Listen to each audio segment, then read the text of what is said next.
Florida State in 2 ways. Number one, fatigue. It's hot. My feet are melting. It's 88 plus. It feels like 108. The other thing is communication. For a team that's had a bunch of busts this year, they got to hold it together, get lined up, and get organized. All right, Quint, make sure you hydrate down there as FSU wins the toss to first to the second half. That means that Sam Hartman will get the first opportunity on offense as we take a look at Robert's keys to the game. When we talk about these keys, we talk about speed demons. If you like a lot of plays, buckle up. Wake Forest likes to run them faster than Usain Bolt. When we talk about the trench work, will FSU's D-line be able to hold up against that tempo? And will Wake Forest's defensive line be able to hold up against the beef that Florida State has in their running game? When we talk about making a commitment, look, I'm not the host of The Bachelor yet, but FSU has to figure out who they want their quarterback to be and who they're going to give that final rose to. I don't know who it's going to be, but we'll find out by the end of the game. Oh, the drama's killing me already. First play of the ball game from the 25. Hartman back to pass, slings it. What a nice catch at the 29-yard line by A.T. Perry. Sam Hartman, the starting quarterback, threw for over 2,200 yards a season ago, threw 13 touchdowns. Here's a guy who, as a true freshman 18-year-old, started at quarterback for Wake Forest. He hands it off on second down. Nice run by Beal-Smith. And Beal-Smith picks up the first down.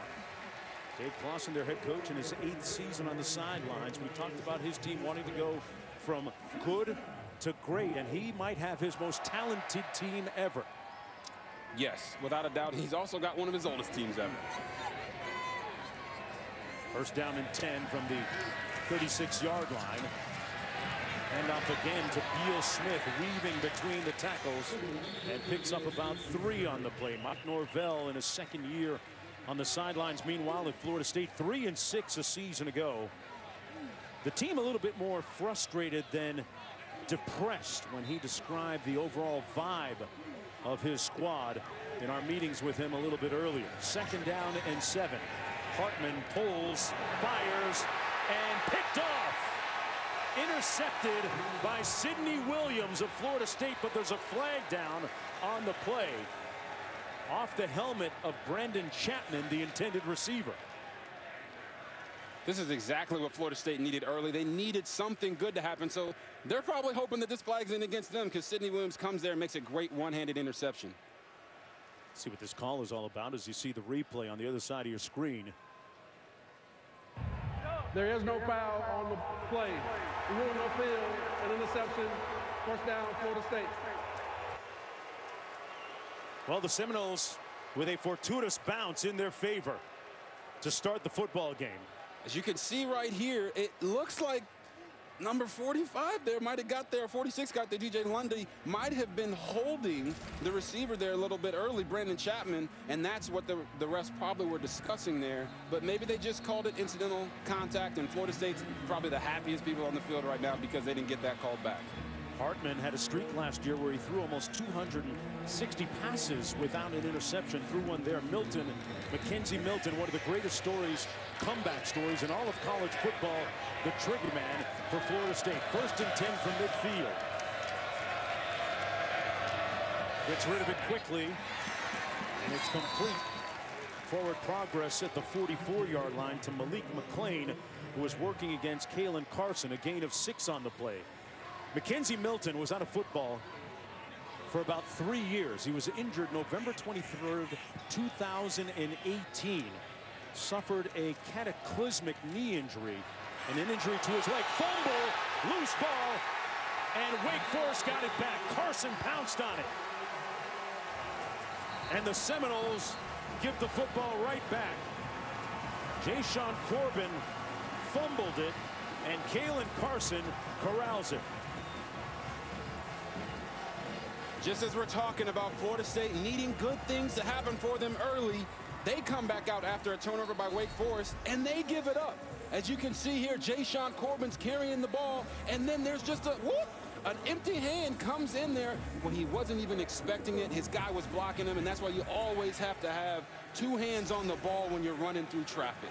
Looked like it was Ja'Cory Johns that might have gotten a hand on it and punched it loose for the Demon Deacons. So first and 10 now for Wake Forest from the 37-yard line.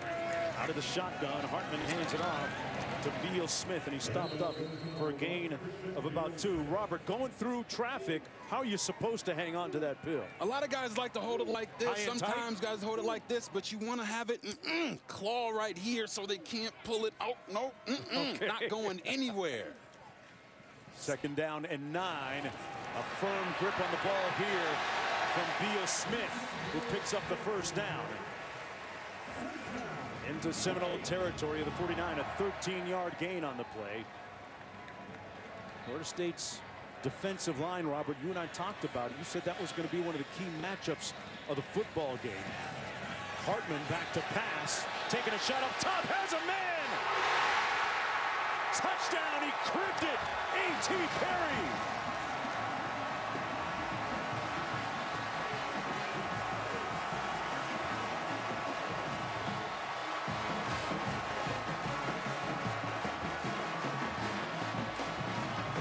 Perry with a 49-yard touchdown catch.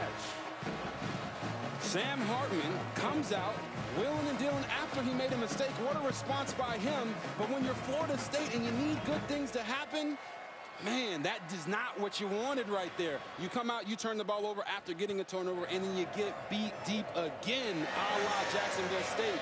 That is not what they wanted. 7-0 after the extra point. That was a career-long reception for A.T. Perry. With 12:40 to go in a very explosive beginning.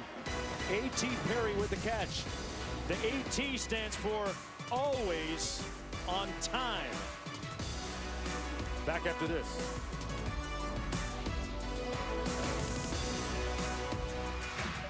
"49-yard touchdown catch. 12:40 to go here in the 1st quarter. Demon Deacons kicking off. Come out 1st and 10 at the 25 from Mackenzie Milton. Tell me about the key on this play, Robert. Florida State's having a little bit of deja vu.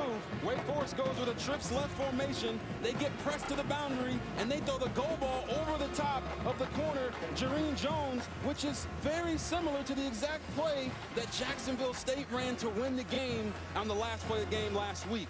So obviously Wake Forest is watching their film, and they do have a mismatch nightmare, and A.T. Perry going out there at 6'5", using that speed to get those explosive plays. And Robert, we have a new quarterback already in on the 2nd series of the game for Florida State. It's Jordan Travis, the sophomore, 6'1", out of the shotgun. He's going to run it. Nowhere to go, and he's brought down right near the line of scrimmage. Might have picked up a yard on the play. DJ Taylor making the stop for the Demon Deacons. And we have a player shaken up down in the field as well. That's Bavion Johnson. They've already had some issues with respect to depth on the offensive line this week. An ignominious beginning for Florida State when we come back. Listen here, my people, I talked to you about the trips formation that Wake Forest just ran, and this is what it looked like last week against Jacksonville State. They motion the running back out, they see that they got man coverage, and Cooper, the quarterback, tries to throw a dime down the left sideline. They saw that, and they saw that they had a receiver to the field wide open. So they ran the same exact play and told Cooper to throw it to him. The corner is wrong here because he's supposed to be deeper than the deepest in cover 3, and the safety's supposed to be over the top to help him. Corner doesn't make the play. The safety overruns the tackle, missed tackles, touchdown. Man, Florida State is in a nightmare right now.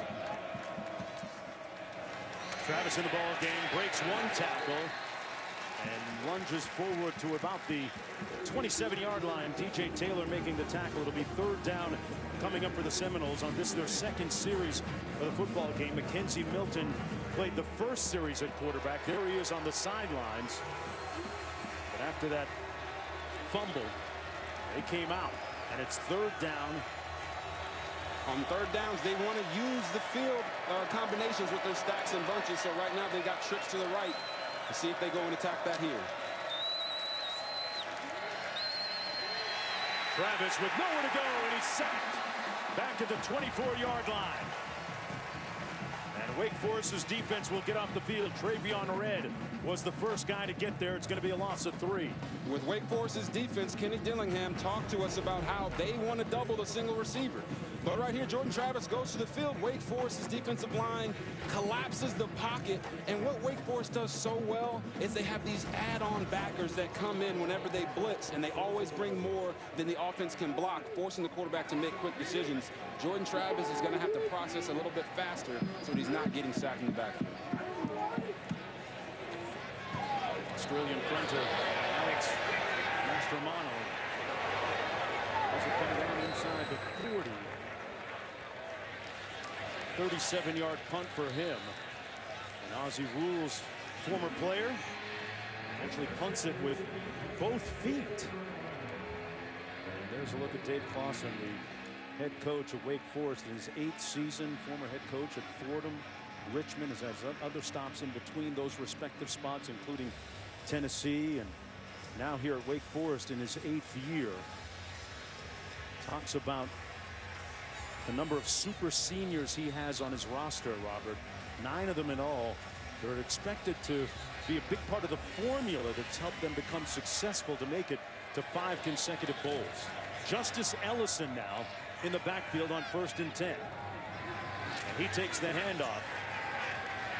Nowhere to go. He's going to be lucky to get back to the line of scrimmage. Well, folks, Saturday Night Football presented by Capital One, the annual whiteout game in Happy Valley.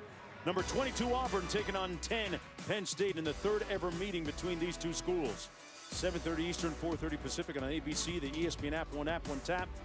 Well, Penn State won the Outback Bowl 43-14 back in '96. That was one of those meetings.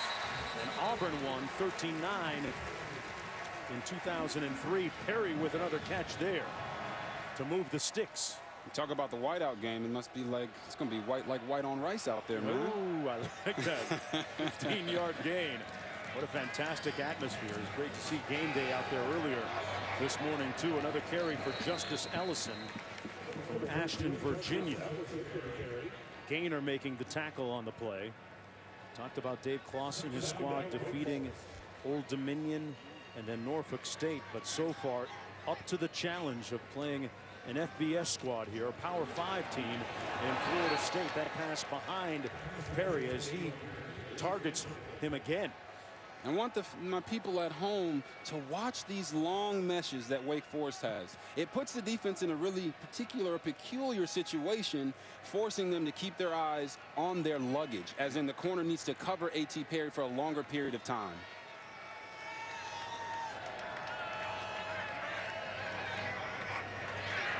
Hartman nowhere to go, now scrambling. He can run and gets inside the 35 to the 34 and picks it up. 7-yard gain. You see Hartman here. He's not really known for his legs, but, you know, sometimes when you put that number 10 jersey on, you start to feel a little frisky, you know? Summoning his inner Robert Griffin, perhaps. No mesh point involved here, but a pass complete to Roberson, their leading receiver. He's got a touchdown pass in 6 consecutive games. Talk to me about the unique mesh point and how they do it at Wake Forest. Exactly. When we talk about the mesh point, we're talking about right here with the quarterback and the running back, okay? More teams do this really quickly and pull it out. Come on, you gotta let that go, man. But other teams like Wake Forest, they're going to put it in the mesh and ride and ride and ride and then pull it out and make throws down the field. It really makes it tough for the defense to know where the ball is. It's all about having great ballsmanship, right? Okay, now they will hold it for an extra, what, 1.5 seconds, which is an eternity in football, right? Oh, yes, that's an eternity. And what it does is, I've been saying this, or what I've been trying to say with Florida State's defensive line, they have to play in the backfield in order to give negative plays so Wake Forest won't have the time to really do those long meshes.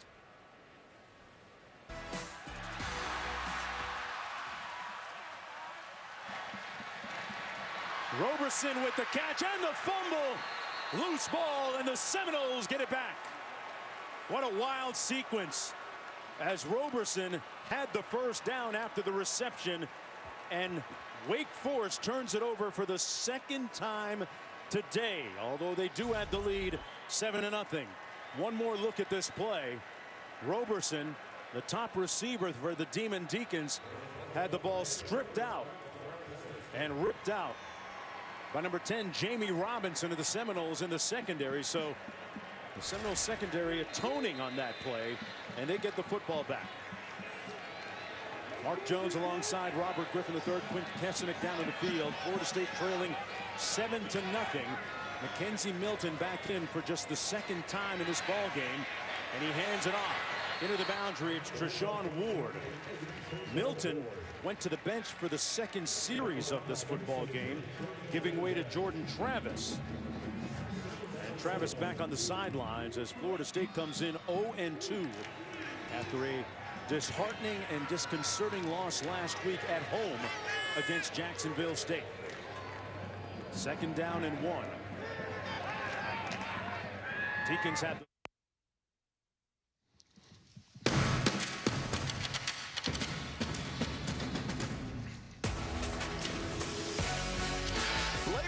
in the rear view, but summer hasn't quite left the Midwest. The calendar and the weather say a few more perfect weather weekends remain.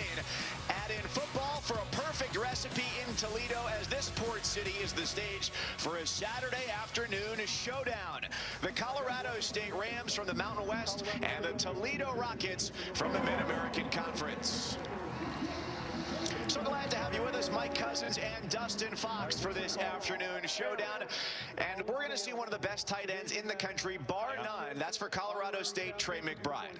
Trey McBride is the total package, has excellent hands, but can also line up in line, and is a tremendous blocker as well. When talking to some NFL scouts this week, Mike, they say that he could be a first-round pick in next year's NFL draft.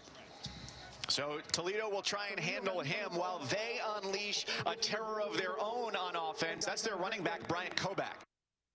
Like he's been here forever. 4-year starter, can do it all. He's 8th all-time in Toledo history in rushing. Had a monster game last week against Notre Dame. 20 carries for 114 yards. Had the 1 rushing touchdown as well. And he has gotten better and better in his pass protection, which allows him to be a 3-down back. He was part of the equation for a near upset of Notre Dame that came right down to the end. The other half of that was Toledo's defense.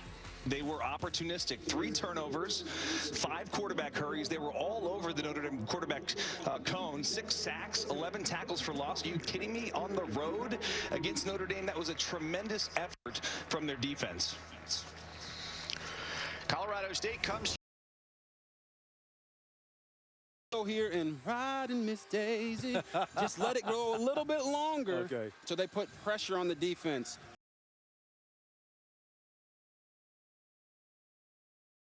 And he lets it go, and he tries to make the defense think he has the ball.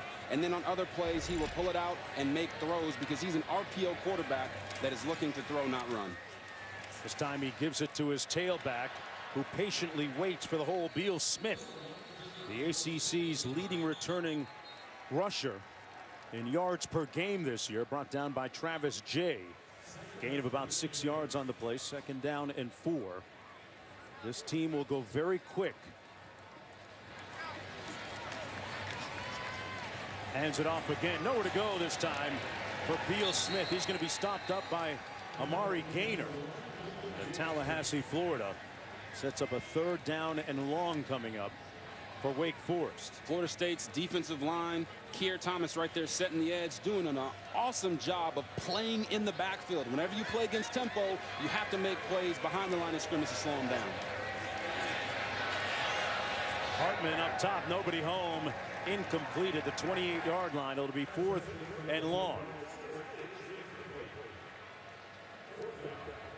So into punt, it'll be Ivan Mora for Wake Forest. He'll be kicking it off to Travis J. and Keyshawn Helton. There's Helton back at his own 27-yard line. Seminoles come into this game 0-2. Mike Norvell told us he's not even going to try and front or fake it, that this game is important, instrumental in them getting off to a good start. A little bit of contact. There's a flag thrown. Somebody ran into the punter. Helton on the return. And he's drilled at the 16-yard line. Darian Williamson was the one that ran into the punter, Ivan Mora. A lot of the issues with Florida State these past 2 weeks have been their discipline and their penchant for penalties. And they keep shooting themselves in the foot. These self-inflicted wounds are really what's holding them back. It's not the effort, it's not the talent, it's the discipline. Well, we talked about it. Norvell willing to tell anyone willing to listen that this team is only 2 plays away from being 2-0. Personal foul, roughing the kicker. Defense, number 21. 15-yard penalty, automatic first down. So it'll be Wake Forest football after the personal foul, roughing the kicker. You see here, they always tell you when you get close to the punter, fall away, do something. And you're going to see Coach Norvell right here like, come on, man, what is you doing? I don't think he said it like that, but I can imagine. Well, we talked about the penalties last week in that loss against Jacksonville State. 11 of them for 114 yards. The majority of them, Robert, coming at very critical and pivotal times. Most of them in the second half of that loss, a disheartening loss at home at Doak Campbell Stadium against Jacksonville State, their first ever loss to an FCS team. Yes, FSU has had 3 straight losing seasons. In the second half, they're up 17-7 with 9 minutes left in the game, and they had 9 penalties for 100 yards in the second half. It's inexcusable. It can't happen. And all of Noel Nation is waiting to see when this team is going to wake up. Christian Turner in the backfield on 1st down and 10 after the penalty. From the Demon Deacon 47-yard line, a little motion up front. False start. Offense, number 59. 5-yard penalty, first down. You see, the thing they did wrong there for Wake Forest, the offensive lineman didn't point at the defensive line, right? Usually you see these guys go up there pointing fingers like, no, it was him, it was him. Does that really work? He kind of just looked guilty. It happened one time in the NFL when I was in Baltimore. We actually got the ref to be on our side because a couple of finger points. Let it go, man. Let it go. 1st and 15. Out of the shotgun, Sam Hartman. Keeps it himself after pulling it out. And makes it down to the 45-yard line. Well, kick off your Week 2 NFL Sunday at 10 a.m. Eastern Time with the Countdown Crew on ESPN and the ESPN app. Go all access with Jameis Winston. Hey, he played at Florida State. Yes, he did. Takes you inside the offseason transformation. Plus, Randy Moss ranks today's best college football catches with You Got Mossed. And Hartman with a great spin move. Spun it like a record on a turntable. Hartman with a nice move on Sidney Williams on the missed tackle. Definitely got Sam Hartman on the 1s and 2s out there. Florida State's defensive coordinator Adam Fuller's like, why is this guy running? He's never shown us this. A wrinkle, and they break one off the left side. Inside the 10, down to the 7-yard line. Christian Turner, the talented transfer from Michigan, will make it 1st and goal as they continue to go quick after this 15-yard gain. Quinn? This Florida State defense now hands on hips are a little gassed. Disheartening. They had to come back on the field after making that stop. The punt penalty costly. This D searching for answers on a hot, hot day. Got them reeling right now, Quinn. The handoff to Turner. Couldn't get around the corner. Shut off nicely by Travis Jay. Maybe the best athlete in that secondary for Florida State. Hat off, he'll have to come off the field for a play. I was going to say, that was an excellent tackle. You don't see corners tackle like that, and you know why? Because Travis Jay used to be a safety. So they got him out there as one of the best athletes on the team, moving him around on the defense because he's a playmaker, and they want him out there. A handoff up the middle of Turner. Did he break the play? No signal. Flag down as well. Tackle made at about the 2-yard line. And another flag. I'm not sure that the Seminoles got their men off the field in time. Oh, my goodness. Illegal substitution. Defense. More than 11 players on the field at the snap. Half the distance to the goal. 2nd down. So they had an illegal substitution. This guy right here running off the field. What are they doing? We talk about this and we talk about the self-inflicted wounds. Wake Forest does a great job getting the ball snapped, knowing that Florida State had too many guys on the field. 2nd and goal. Hartman is out as a receiver. They line up in a wildcat. That's a formation they like to use a lot with Turner. Offense, number 62. 5-yard penalty, second down. Wake Forest just giving it right back. You know they say the company you keep kind of rubs off on you. So maybe Wake Forest is having some of this Florida State, that lack of discipline and penalties rub off on them. Second and goal as they move it back 5 yards.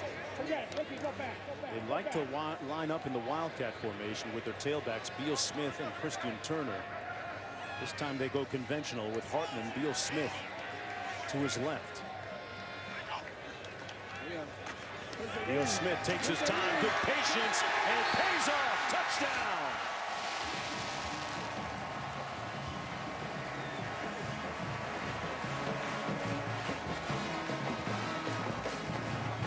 Christian Beal-Smith with his 4th rushing touchdown of the season and the 10th of his career. Right here, you look, oh my goodness, you got the running back. The offensive line is cutting the defense with the zone scheme. Beal-Smith, a guy who got Kenneth Walker III, the starting running back from Michigan State, to transfer from Wake Forest because he wanted more carries. This team is playing efficient ball. Yes, they have a few penalties here and there, but the one thing they're not doing is making the drastic mistakes that Florida State is, and the Demon Deacons are trying to make that transition from good to great. Good to great. That is the credo, the battle cry this year for the Demon Deacons. We welcome you to ESPN College Football, folks, presented by Papa John's on this incandescent day in a radiant sky. Folks, you're watching the ACC on ESPN. You with the ACC? Yeah, you know me. Yeah, so far, Wake Forest. Tell you, there used to be a time when Florida State first came into this league, the ACC, that they ran it. I mean, there was no other way. There is no other way to put it, but times have certainly changed as parity has emerged since that initial time they came into the league. And right now, the Seminoles down 14-0. Couldn't have scripted a better beginning for Dave Clawson and Wake Forest. Or a worse one for Florida State, right? Wake's got a touchdown off a turnover and a touchdown off a 4th down penalty. Both self-inflicted wounds by the Seminoles. Wake Forest, if you missed it earlier, they are the smallest Power 5 school in the country. And some powerful, famous alumni we'll tell you about later. Speaking of powerful and famous, let's go back to the studio, Matt Berry. Mark Jonesy, that'll get you some good cut-ins all day with that kind of flattery. Rocket Mortgage Studio updates and ACC scores to pass along. Will Shipley up the gut for Clemson. They take a 7-0 lead over Georgia Tech. However, this not good for the ACC. Just ended moments ago. Western Michigan beat Pittsburgh, who beat Tennessee a week ago. 44-41 the final. Jonesy, keep the compliments coming. RG3, keep the singing coming. Hey, just keep them checks coming. Okay, Matt. Meanwhile, back in the quarterback, it's Jordan Travis. Looking to pull the trigger, going to take off instead and slides in safely. They're going to mark it back at about the 28-yard line. He picked up 3 on the play. There's a look at the difference in snaps between Mackenzie Milton, the comeback player of the year in college football, right now watching from the sidelines, and Jordan Travis, who actually started their first game of the season against Notre Dame. Second down coming up, 7 to go. Travis keeps it. Is brought down after a gain of about 3 by Ja'Cory Johns, who had that fumble recovery for a touchdown last week for Wake and a flag down. Oh, another flag. Personal foul, hands to the face, defense, number 30. 15-yard penalties added to the end of the play. First down. Well, the Demon Deacons certainly haven't had what you would characterize as a clean game so far either, Robert. No, they haven't, and it's a little out of character for them. You know, Florida State had 11 penalties last game, where the Demon Deacons had 6 all year. And today they're racking them up left and right. So Coach Clawson's going to have to get on those guys and make sure they dial back in. Under 3 minutes to go in the first quarter. Travis hands it off to Ja'Shawn Corbin. Brought down by Johns. Remember, Corbin had that huge 89-yard touchdown run in their opener against Notre Dame. I mean, Robert, there's certainly talent on this Seminoles team, and that's what makes things so puzzling, right? Yeah, it does. It's not an issue of whether they're getting the same type of guys. It's more of a cultural issue, right? They haven't had the consistency that they need. 5 offensive coordinators since 2017. These guys just don't know what to expect when they walk into the building.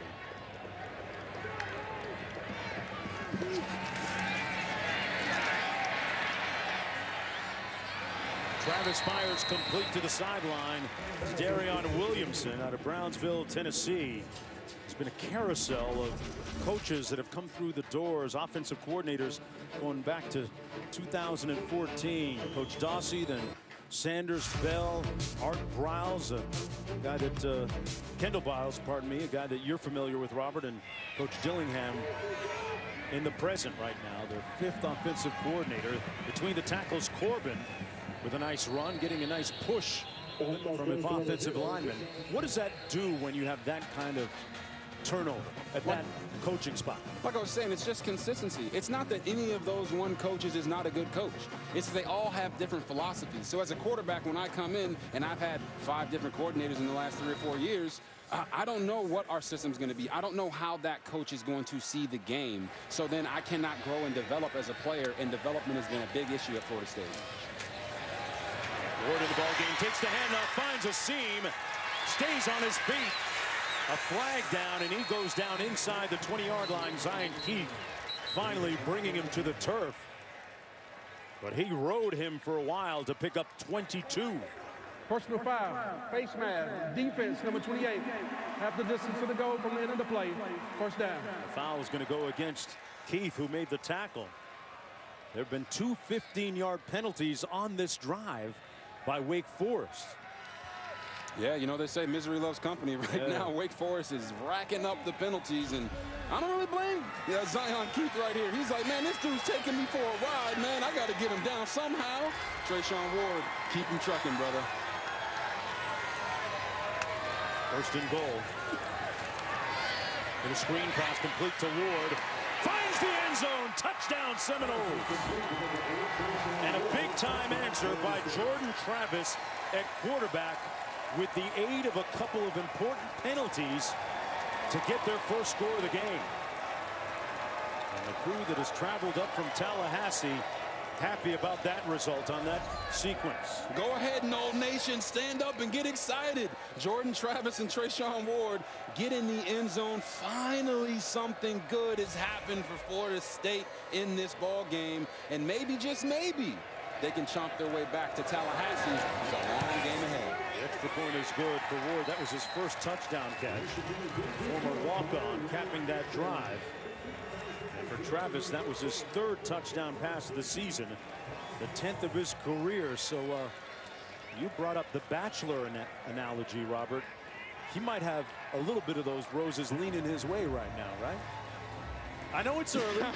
I know it's early. But this has all been a part of Kenny Dillingham's plan, right? They're dating them right now. Okay. You want to talk about The Bachelor, right? They're on their 3rd date. They're going and seeing what this guy can do and what can that guy do. And Jordan Travis, they believe he is a guy that can be special for them for years to come. He's great with his legs. He has a great deep ball. They want to get him more in rhythm. So this plan of switching him and Mackenzie Milton out is something that is working for them right now. Let's go downstairs to Quint for more. Yeah, you spent any time with this Wake Forest defensive staff. 2 totally different game plans. One for Mackenzie Milton, one for Jordan Travis. And quite honestly, off the record, they said, you know, Travis is tough to defend because his ability to run. He changes the math. He adds that zone read element. The way they play it with the defensive ends changes. He changed the numbers in the box. So that's what we're seeing on that last drive. Wake Forest defense, no answers for Jordan Travis. Tell you what, he's got that added dimension to his game that makes it a little bit more difficult, as you alluded to, Quint, to game plan for Jordan Travis out of West Palm Beach, Florida. South Florida, such an important recruiting ground for the Seminoles. Randy Shannon on their staff, former head coach from Miami, as we check in with the studio. All right, guys, same as it ever was for Alabama. 2nd possession of the game, Bryce Young to Jaleel Billingsley. Florida moved the ball down, only came up with a field goal. Field goals aren't going to be the tide. Right now, 14-3 late in the first.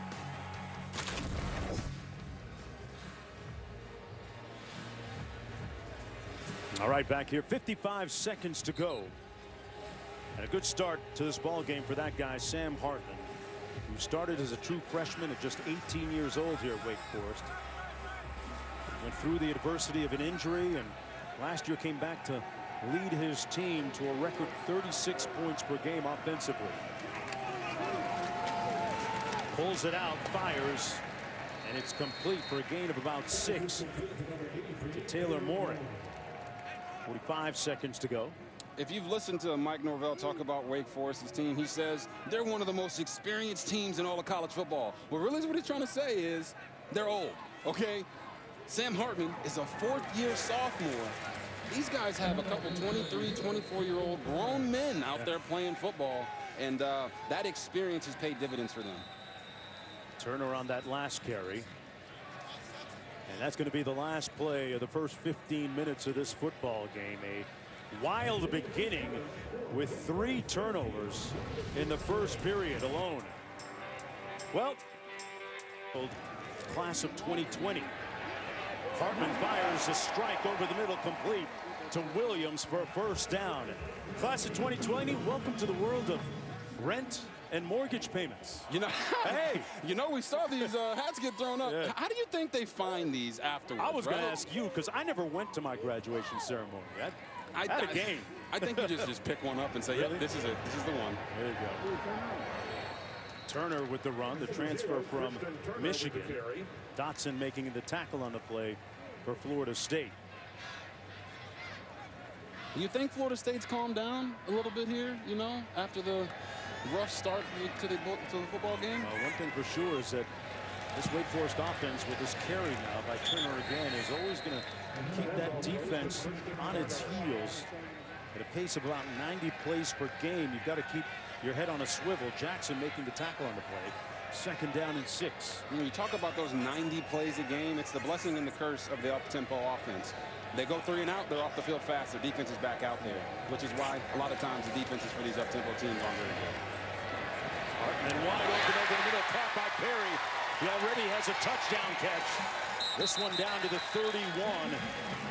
A.T. Perry out of Lake Worth, Florida, picks up 20 on the play to move the chains. I mean, A.T. Perry is out here balling today at 6'5", 206 pounds. He looks like an NFL guy, and right now he's outshining anybody else on the football field. Hartman with plenty of time. And he gets crunched at the 36-yard line. Gainer, Amari Gainer from Tallahassee comes in and puts some smoke right on him. Apparently, Amari Gainer, their leading tackler from last year, said, "You're taking too much time. Listen to this." You can feel that one. Gainer, big time play. Loss of 3 on the play. And that's the way the coaches are, but a couple of turnovers. They've got the football right now. Second down and 13 from the 34. Handed off, nowhere to go that time for Christian Turner with a 3rd consecutive carry. Keir Thomas there to make the stop.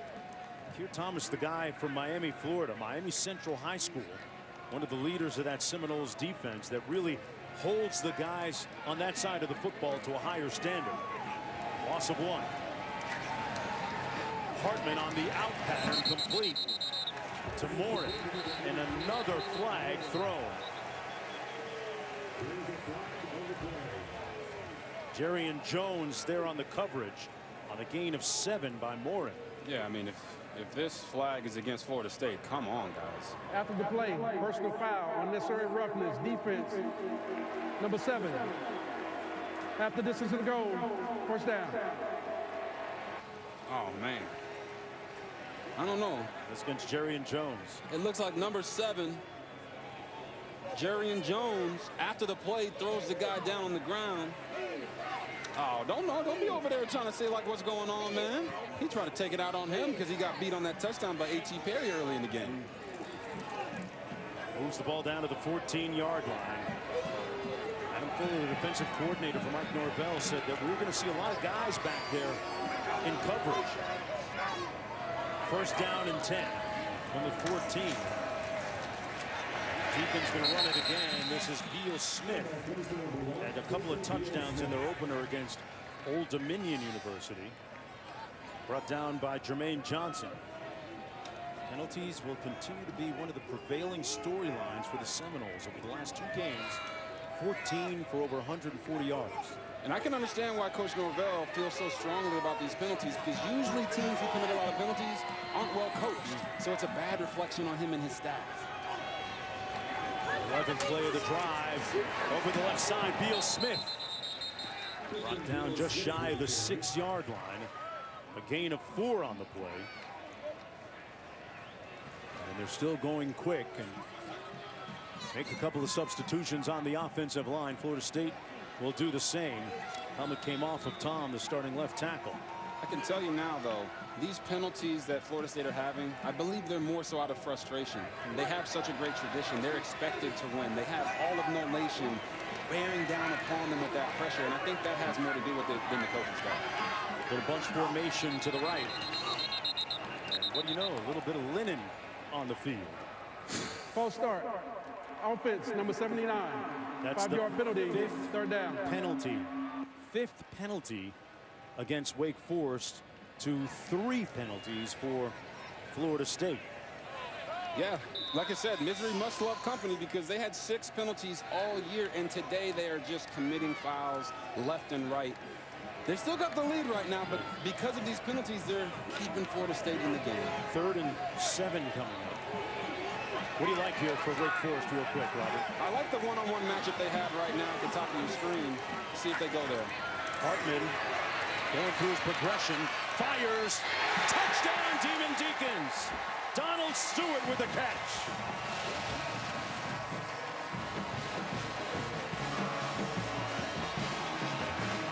You know, it's always fun when you fall into one like that. Donald Stewart was at the top of the screen, runs across the formation, gets in the vision of the quarterback on the scramble, and Hartman gets the ball to him. It's just what you call. As you can see right here, Donald Stewart is right there. I told you before the play, they're going to try to work him up there. Nope, I was wrong. But guess what? Sam Hartman scrambles, keeps his eyes up, and, Mr. Stewart comes around and falls right in the end zone for a beautiful touchdown. Transfer from Stanford University, a 6th-year senior, one of those super seniors, 9 of them in all. Somebody needs to be answering the phone for Sam Hartman. Sam Hartman is playing efficient football. Tackle made, out of bounds. Looked like the receiver just fell. Unsportsmanlike conduct against the Seminoles. Extends the drive.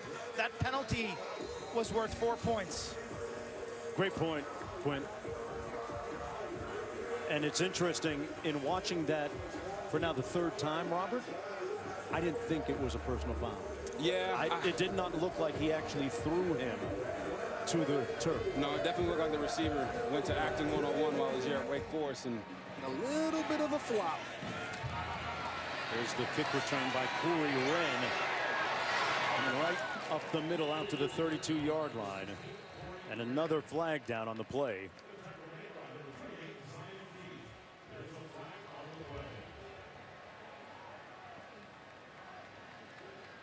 .10:47 to go. Let's see what this flag is about. During the return, holding, receiving team, number 5. 10-yard penalty from the spot of the foul. 1st down, Florida State.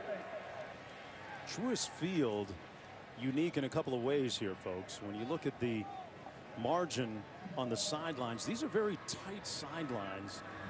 And, Robert, that can kind of make things a little bit awkward at times when you got a lot of action coming toward the sidelines. Yeah, there's a lot of action coming towards the sidelines from the playing field, right? And then there's also eyes and ears in the stands. You don't want to say anything too loud, anything that somebody might hear and say is always inappropriate. I can only imagine what Coach Norvell was telling the ref there. Was he calling him the son of a biscuit-eating bulldog? I don't know. Let's see.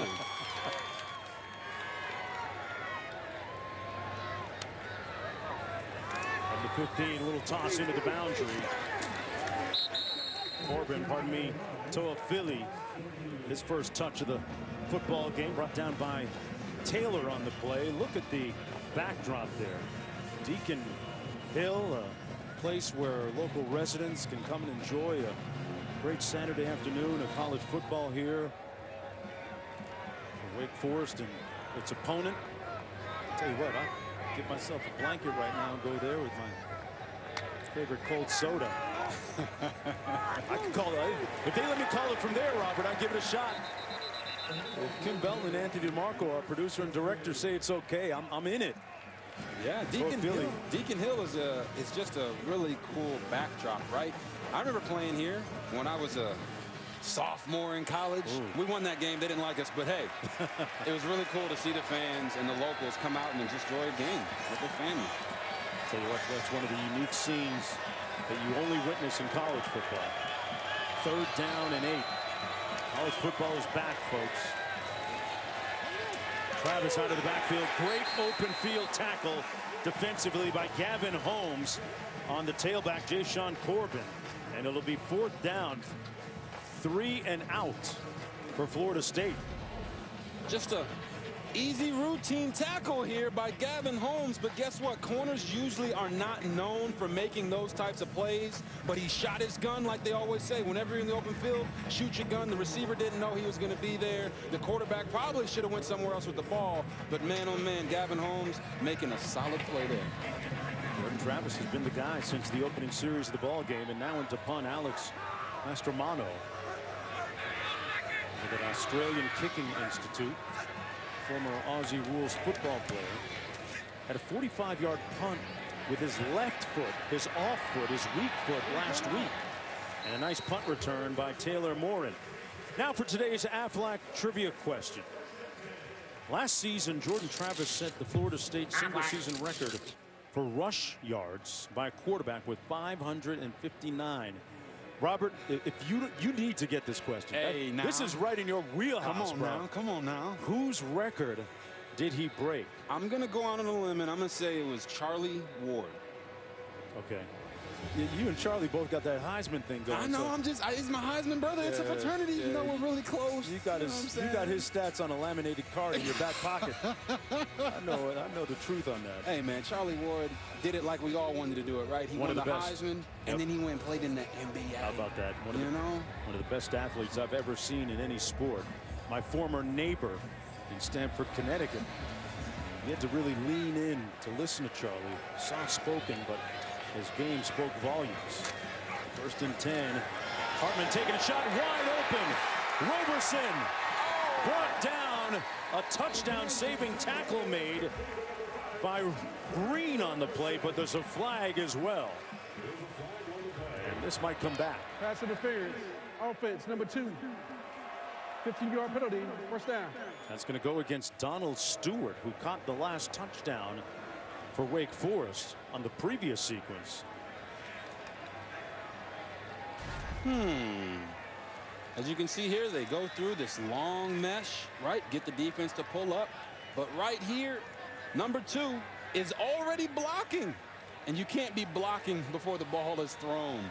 Didn't we just say misery likes company? Robert, they're making all these mistakes, man. Partner, for the last 3 years, defenses have been complaining about that, right? They have. Telling referees, hey, you're not allowed to block that far downfield. And this time it's on the wide receiver and not the offensive line, right? How about that?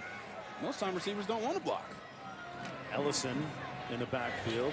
Hartman sprays it out to Perry, and it's caught. They get back some of that yardage down to the 45-yard line. A pickup of 9 on the play. A.T. Perry, his game is speaking volumes here. Jaquari Roberson, who's the headliner coming in, not as much. But maybe there's a reason why Perry's open as much as he is. Lined up to the bottom of your screen. Roberson's the guy with 6 touchdown passes in as many games coming in. Hartman wisely throws it away. It goes beyond the line of scrimmage, outside the pocket, thus no flag for grounding. Well, our Aflac trivia question last season, Jordan Travis setting the FSU single season record for rush yards. Whose record did he break? Okay. Hey, look at that, man. Hey, I wish my questions were this hard in college.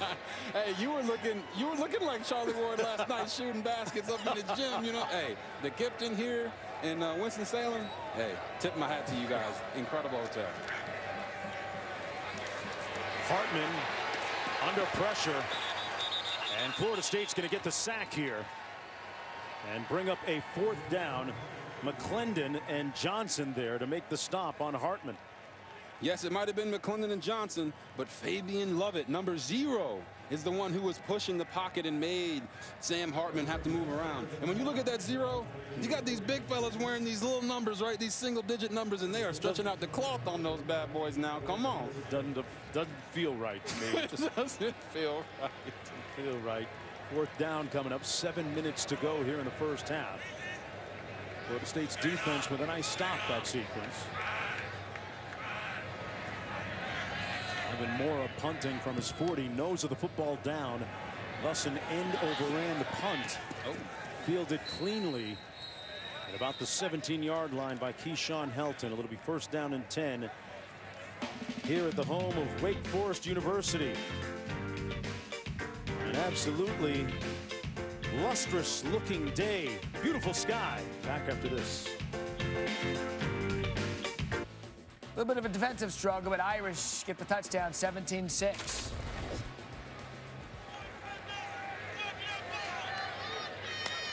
All right, thanks a lot, Matt. Back to play here. 6:45 to go. Florida State 1st and 10. Ward fires on the skinny slant, complete to Carmen McDonald. A nice gain and a very authoritative throw by that guy, Travis, to pick up 26. Yeah, we're seeing more of Jordan Travis right now, and he's getting his confidence and getting it in a rhythm, and you see him just unleash a laser beam right there to Cameron McDonald. Back to pass again, under pressure and sacked. Back at the 30-yard line, good pressure by Miles Fox, the 7th-year senior. Miles Fox, one of those super seniors from Wake Forest. Got to keep an eye on Jordan Travis there. He got thrown on his shoulder, and he got up a little bit weary, holding his arm a little bit. So Miles Fox is their dog up front. He's a tackle for loss guy, and boy, oh boy, did he burst through the line of scrimmage right there. There was no way that they're going to be able to block him. Not every day you see a 7th-year senior on the field, and Jordan Travis is going to come out of the football game. Let's go down to Quinn. Referee Marcus Woods basically escorting the quarterback off the field. Oh, boy. And now the quarterback has taken a knee over near the sideline. Jordan Travis, Marcus Woods determining that the quarterback was injured, asked him to leave the field. And so now we see Mackenzie Milton. And it was interesting, Quint, that Norvell told him, it seemed right there on your screen, to fall down. 2nd and 19, Milton back in at quarterback out of the shotgun. They go empty. Milton into traffic, picked off at midfield. It's coming back. Greer. And he's tackled inside the 40 at about the 37. The 2nd turnover for the Seminoles. Florida State, it's just miscue after miscue after miscue. Mackenzie Milton comes in, and you could tell by that throw and his processing that he's just a little bit cold. Yes, the receiver was open, but he was open a half second before that. So when you see him drop back to pass, he's looking at the coverage, and his guy's wide open down the field, but by the time he throws it, he's not open anymore. That's how fast football happens. And Mackenzie Milton being out for such a little bit of time and not being able to get into a rhythm is why that happened. And you see Mike Norvell right there. You know why he was upset that Jordan Travis had to come out of the game? Because he knew Jordan Travis was the hot hand. He loves Mackenzie Milton. Mackenzie Milton used to tear him up at UCF. Right. But this wasn't the time for him to go out there, and it shows right there. Milton was at UCF, and when Norvell was at Memphis. A great run there out of the backfield, 1st and 10. Nice catch. This is DJ Williams. Brought down, pardon me, Beal-Smith. Brought down after the gain of 7.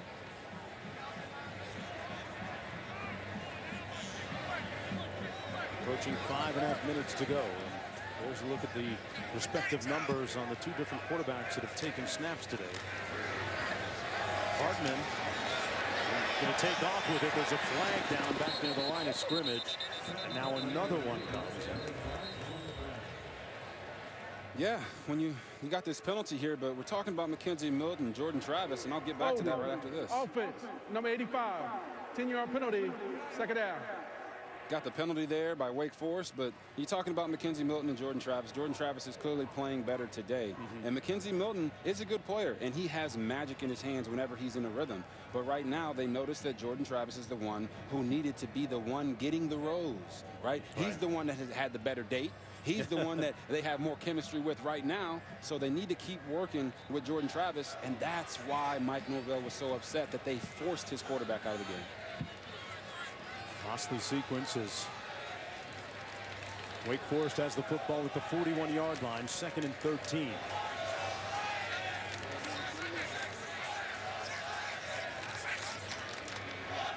Hartman in the offense, up to the challenge so far in this step up in competition. Beal-Smith with the carry, picks up about 2. Jermaine Johnson making the tackle on the play. If you're going to get some answers from Florida State today defensively, most of them are going to come from that guy, number 11, Jermaine Johnson, who creates the culture on that side of football. Arguably their most dynamic player defensively. The Georgia transfer, trying to make an impact. And a tough time getting lined up. Hartman takes a shot into the end zone. Flag down, incomplete, intended for Roberson. Brownlee back there and on coverage.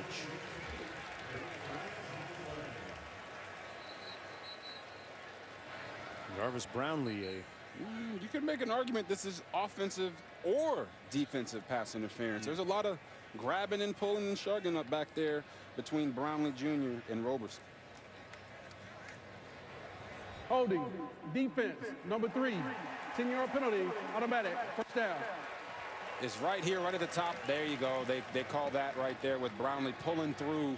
He pulled through too quick. He thought the quarterback was going to throw a line drive. He actually let it down the field. But one way or another, Florida State's DBs have to figure out a way to cover and win their one-on-one matchups. Jalen Ramsey ain't coming through that door, guys. Right.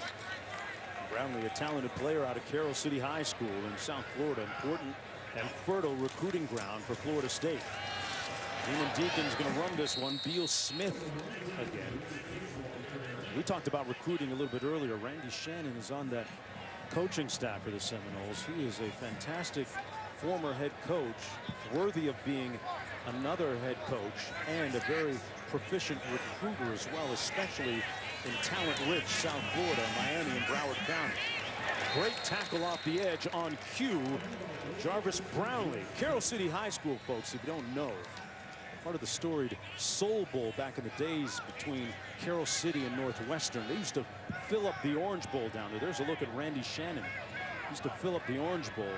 About 40,000-50,000 in that game. Soul Bowl. Oh, Randy Shannon. I've been to 1 or 2, Robert. Oh, Randy Shannon's definitely that guy. 3rd down and 6. Hartman broke 1 tackle, couldn't break another. Wisely throws it away. Incomplete, and it'll be 4th down coming up. Mari Gaynor with good pressure. Just under 3.5 minutes to go. Former head coach of the Miami Hurricanes, Randy Shannon, now an analyst with Florida State. Hey, man, Randy Shannon, he took over the job in Miami, crushed all my hopes and dreams, man. I wanted to go to Miami. I was ready to go. Coach Colquitt offered me a scholarship. Randy Shannon came in, and Ja'Cory Harris was his guy. You know, it is what it is, but it happens. At the end of the day, Randy Shannon is still a coach that is deserving of another opportunity, and he's biding his time as he continues to learn more and more about the game. And once you stop learning, you no longer need to be coaching anymore. But Florida State's got to figure this out. Wake Forest is up 24-7, and it's not looking good. 7-0 Clemson just before the half. We'll show you highlights of what's gone right and wrong. Jesse Palmer, Joey Galloway join me coming up on the Lexus Halftime Reports. All right, thanks a lot, Matt. Back here, Wake Forest kicking off.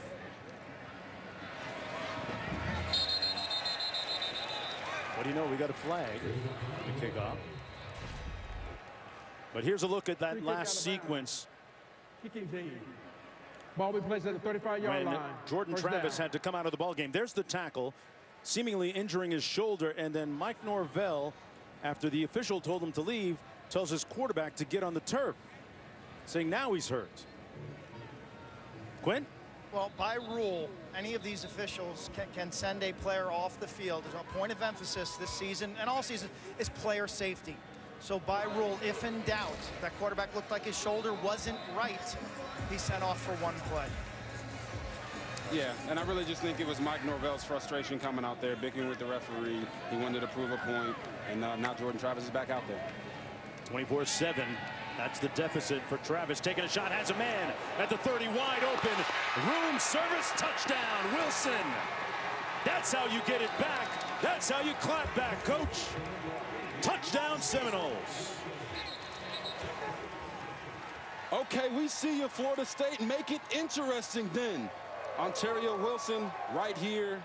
Man, they do a nice little bunch combination at the top, and they get him wide open with a flat defender, got a guy going underneath to take the safety away, and then he's just there running all by himself, and they said Jordan Travis could throw a deep ball. Oh, my goodness. Did he hit him in stride or what? Noel Nation's all standing up celebrating right now. Hopefully, they're thinking that Florida State can get back in this bad boy. What a dime drop by Jordan Travis. Robert, that's a pass that you could really appreciate, I'm sure. The deficit now down to 10 after that 65-yard pass and catch. Yes, you see over here, you got Wilson here. They're going to snap the ball to the quarterback, run the play action pass, run a guy in the flat, and then they're going to take this guy to take the safety away. He comes down. Ontario Wilson's open wide, right over the top. And Jordan Travis, this is what they've been wanting to see from him. Hey, listen, I just want to get back to you with one thing, something you brought up at the top of the show. This is like The Bachelor between Mackenzie Milton and Jordan Travis. If I'm Travis right now, am I going over to head coach Norvell saying, where's my bouquet? Where's my flowers, you know coach? What Jordan Travis it's is doing time. Right now? He's strutting down the sideline saying, see, I told you so. I'm that man. And right now he is bawling, and the coaches are loving what they're seeing. I know Kenny Dillingham is just excited right now because this is the Jordan Travis they've been wanting to see for a long time. Well, think about this. In that Notre Dame game, right, the first one of the season, the only reason Mackenzie Milton came into the ball game for that one sequence, which opened the door for him subsequent to that, was because Travis lost his helmet on a play. Yes, they really believe in Jordan Travis, the player. He's a sophomore. They think that he can be a star for them. All he does, they say, is score touchdowns. And right there, you got to see him show off that beautiful deep ball to Ontario Wilson.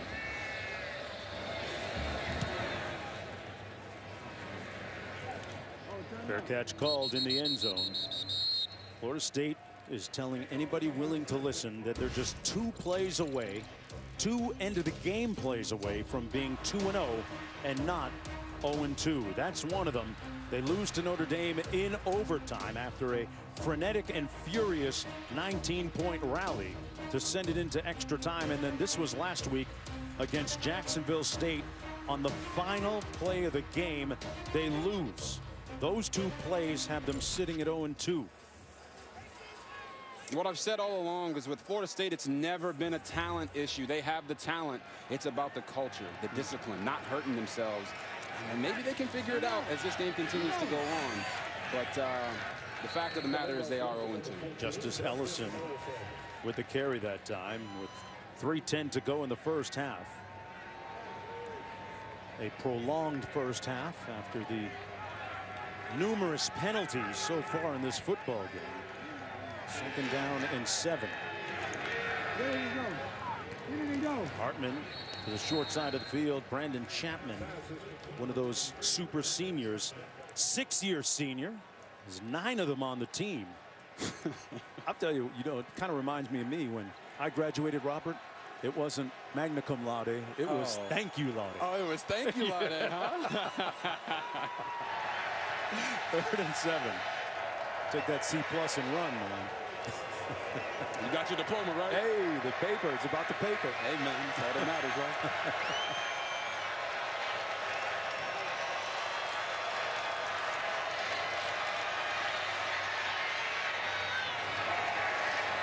To the 37, Chapman moves the chains with his 2nd consecutive reception. But what kind of impact does it have when you have those super seniors out there?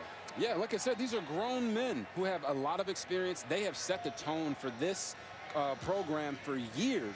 So when the young guys come in, they get to learn behind these guys. These guys have a lot of playing experience, and it's really showing with how they started the season. All part of the plan by Coach Clausen.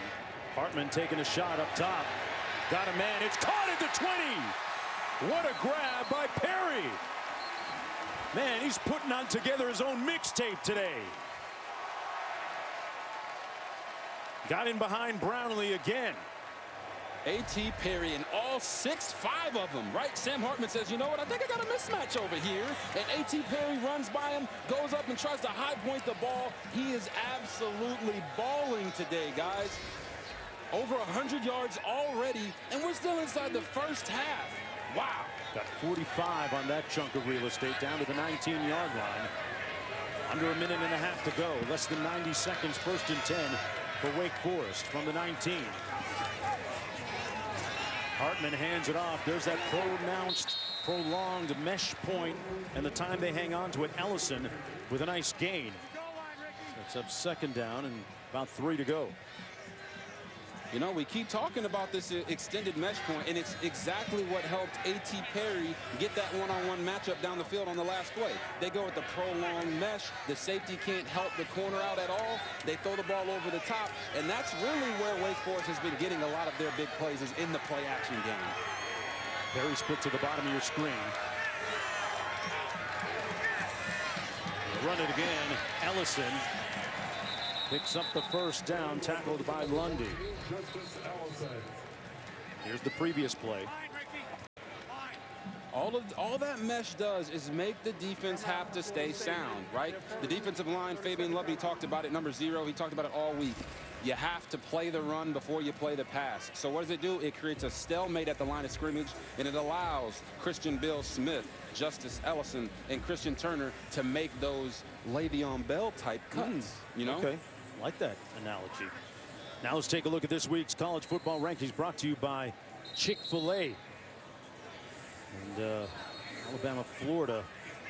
It's been all Alabama so far. We heard Matt Berry update us a moment ago, 21-9 in that one. And Clemson and Georgia Tech.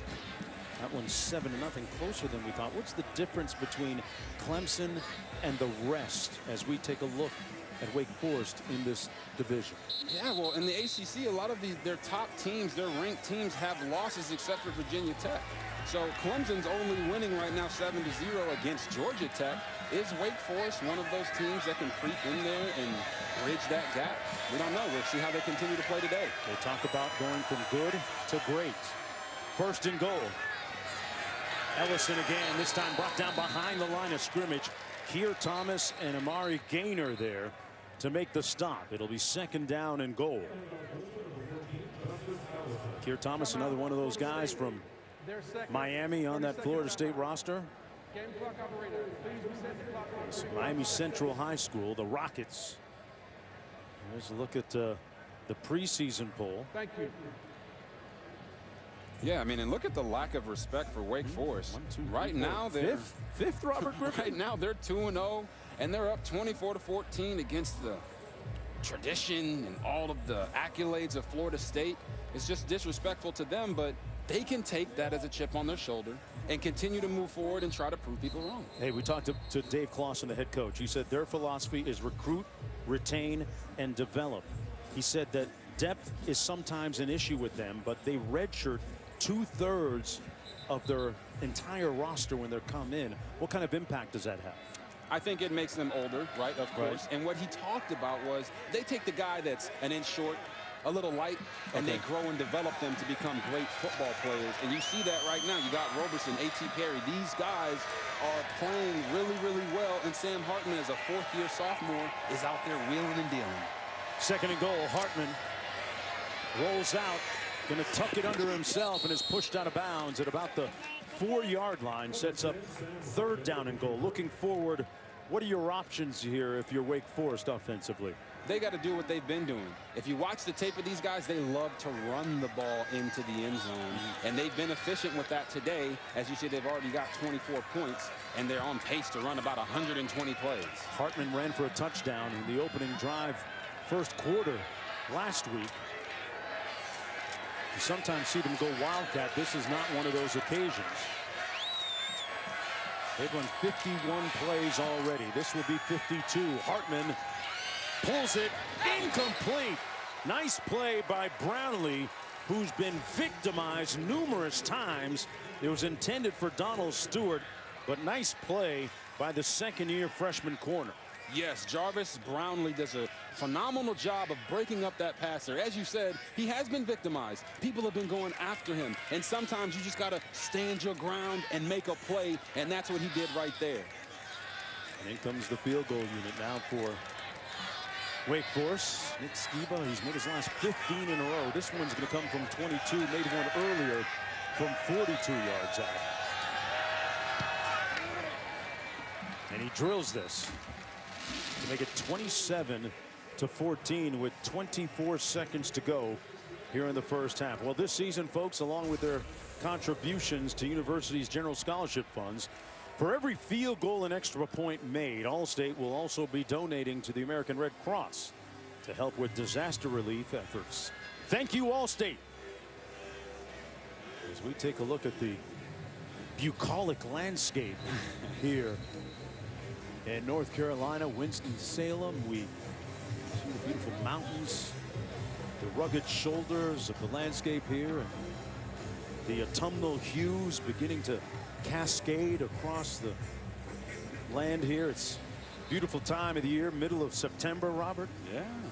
Football time, man. Football's back. And what you just described is very reminiscent of the team. The team embodies this environment. And when you're talking about some of their older players, right, they're super seniors, these guys that have been here 6-7 years. What does it do for them? Think about it when you look at AAU basketball or school basketball. Okay. You get these guys that get held back a couple years, and they're out there dominating. They're like, man, how old is this guy? Oh, right. He's 19, right? That's what Wake Forest is doing. They build these guys up over the course of time so that they can compete against the Florida States, the Clemsons, and all these other schools in the ACC. Demon Deacon's got it working here so far this afternoon with 24 seconds to go in the first half. They squib it down to the 7-yard line. That's Travis J. coming back, and he gets rocked at about the 25-yard line. You know, a little bit of background on Wake Forest University. Famous alumni, both athletically and otherwise. Tuition back in 1967, $1,000. Wow. I don't think back then they needed tuition relief. I mean, geez, come out of school with a little bit less debt maybe back then. Probably, right? First school to provide laptops to students as part of tuition. That's pretty progressive thinking. Quinn? Original name was the Baptists. Academically extremely rigorous, known as work forest among the students. Oh man. My goodness. Oh man. I don't know if that's going to help enrollment, but hey, listen, you know what? Got that 1,200, 1,300 GPA. This is the place for you. And great athletics too. Good scramble by Jordan Travis down to the 40-yard line. Hey, I'm sorry. GPA. I said GPA. I meant I was SAT. about to say, I know you ain't got that high of a GPA. What are you talking about? I got 1,400 on mine. I got 700 both times. 14. Hey, don't get defensive on me up here, man. Come on now. 8 seconds to go after the scramble. And what do you make of the first half so far for the Seminoles? When you look at Coach Norvell speaking with Jordan Travis, I want to ask you first, do you get the feeling that we're not going to see Mackenzie Milton anymore this afternoon unless there's some kind of injury situation? I think right now Jordan Travis is hot. He's got the hot hand, right? He's the one that's got the rose in his hand. Okay. And if you watch that last play, Jordan Travis was getting spied by Luke Masterson, one of the best players on the Wake Forest defense, and he made him look like he wasn't even there. That's what we call genetics, right? Jordan Travis has certain genetics and certain things that he does at an extremely high level, like being an athlete, and he just embarrasses guys, right? He drops back to pass, he sees nothing there, he says, oh, nope, gotcha, where are your ankles? They way over there. And he gets up the field and slides down before he gets any punishment. Those are things that they want to see out of their quarterback. Jordan Travis is doing. See what he can do here with these final seconds of the half. Travis securing that football and now running out of bounds at about the 48.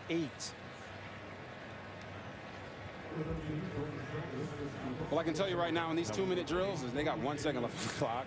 The one thing you don't want to do is extend the play too much. Sometimes you got to get the ball out of your hands to save time, and that's something that the young quarterback will learn over time. Florida State knows certain things can happen with the dying seconds of a clock counting down. That's very Nobody true. knows more than they do that something good or bad can happen. And as you on the last play of a half And as you see on this last play of the half, Wake Forest is playing what they call prevent defense. 4 players on the goal line. They're not trying to let them get a one-on-one and throw a touchdown.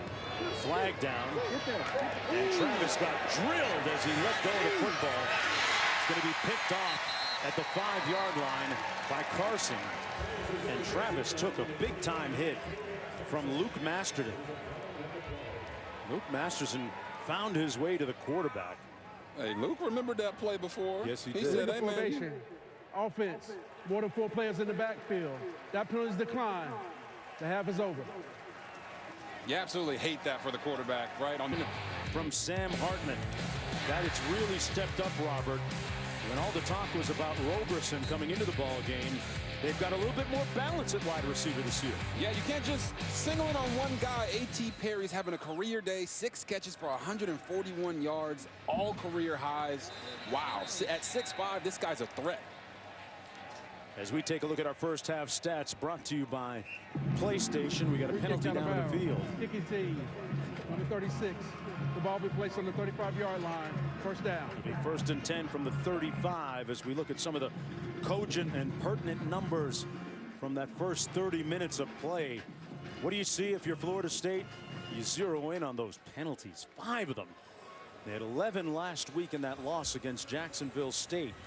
A lot of those coming in the second half. Yeah, and on a positive note, Jordan Travis actually played really well. We started to see the spark that he can bring, not only in the passing game, but with his legs. Don't worry about that interception. It was at halftime, and you can kind of throw that one off the stat sheet. Between the tackles, nice run by Ward.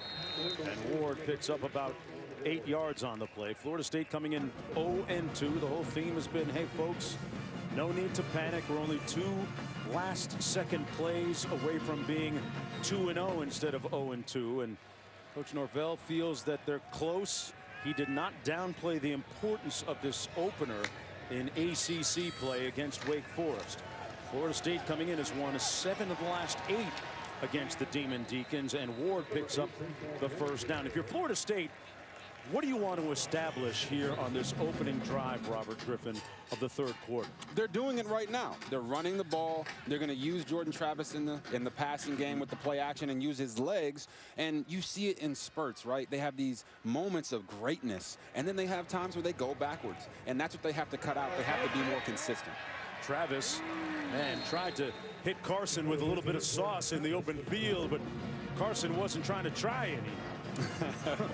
Made a nice open field tackle on the play. It'll be 2nd down coming up. Jordan Travis picks up 4 yards. Remember, he suffered that slight shoulder injury in the 2nd quarter. And listen, there's so much time left in this game. Florida State can continue to run this type of game plan. Run the ball, use Jordan Travis's legs, throw the play actions, and just eat away at this lead if they can put points on the board. Travis brought down near to the 40-yard line. Picks up 3 that time. Jordan Travis, remember, if you're just joining us, he didn't start this football game, folks. Mackenzie Milton played the first series, and then in the 2nd series of the ball game, Travis came in. Milton had 1 more appearance, and he's only played 2 or 3 series in this football game, and it's been Travis for most of the way. 3rd and 3 coming up. Corbin in the backfield.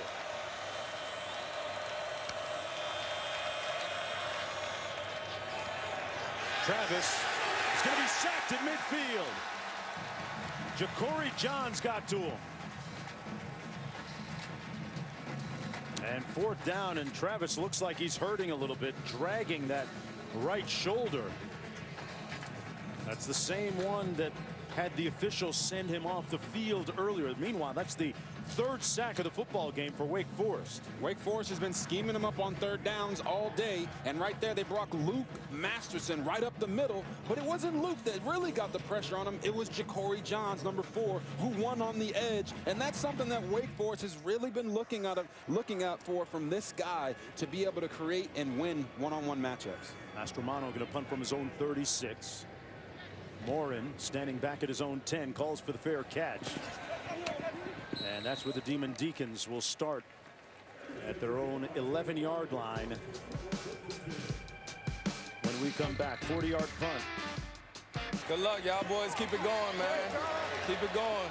Man, it's a lot. This is home for me. I'm born and raised here. It's hometown, you know what I mean? So to be here, it's an honor and a privilege. What impact did it have on you?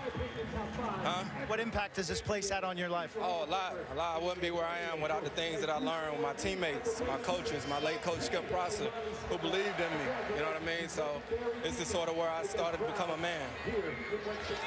Now you're in the Hall of Fame. What kind of emotions do you deal with when the crowd gets on their feet and gives you that great applause? Man, you know, I got my kids here, my whole family here. Good luck, big dog. You know what I'm saying? What's up, boss? I don't know, man. I look at myself, I see them. You know what I mean? I see them, you know, these kids all trying to get to the next level. Y'all keep it going, man. Finish it off. Biggest cheerleader. Congratulations, Chris. Thank you.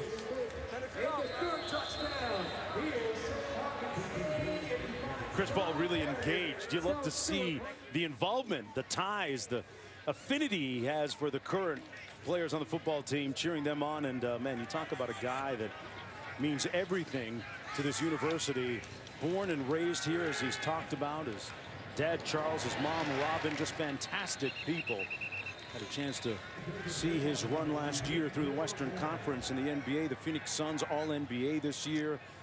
One of the, I think he was a top 3 pick, should have been, I think, one of the top 3 finalists for MVP this year. He finished in the top 5.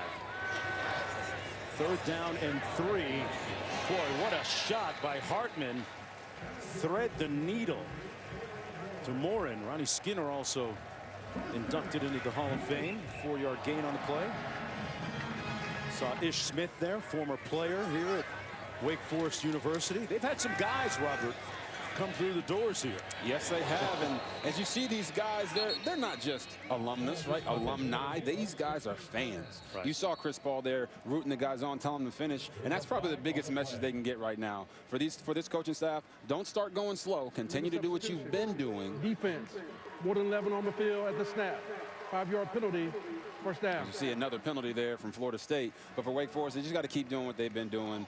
27-14. He's dapping guys up. He's excited about what he sees. Got little Chris with him too, his son, engaging with fans as well. And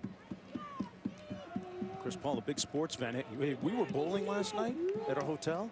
Chris Paul is I've seen him bowl 300 a few times. It's no joke for him. Oh, is he serious? Oh yeah. Okay. Yeah. Got his own tournament. Are you sure that was Chris Paul or was that Cliff Paul? I'm not sure. Hey, keep an eye on the Phoenix Suns this year.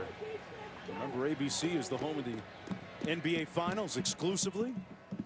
You can catch the Phoenix Suns and the Los Angeles Lakers in a preseason game coming up on ESPN sometime soon in October, folks. You see Chris Paul doing his thing. Re-signed with the Phoenix Suns. Got a big bag. First down and 5 for Hartman and the Demon Deacons. And wisely throws it away in the vicinity of A.T. Perry. Third down and 5. How important for Wake Forest to keep their foot on the gas here? Oh, it's paramount. It's the most important thing. I wanted to talk about this all game, but Wake Forest really isn't a game plan offense. So you'll see a bunch of different guys catching passes on third downs. It's all based off of what Florida State gives them on defense. I bet second down coming up here. That pass is going to be ruled complete. Wow, with the 41. I don't know if he caught that one.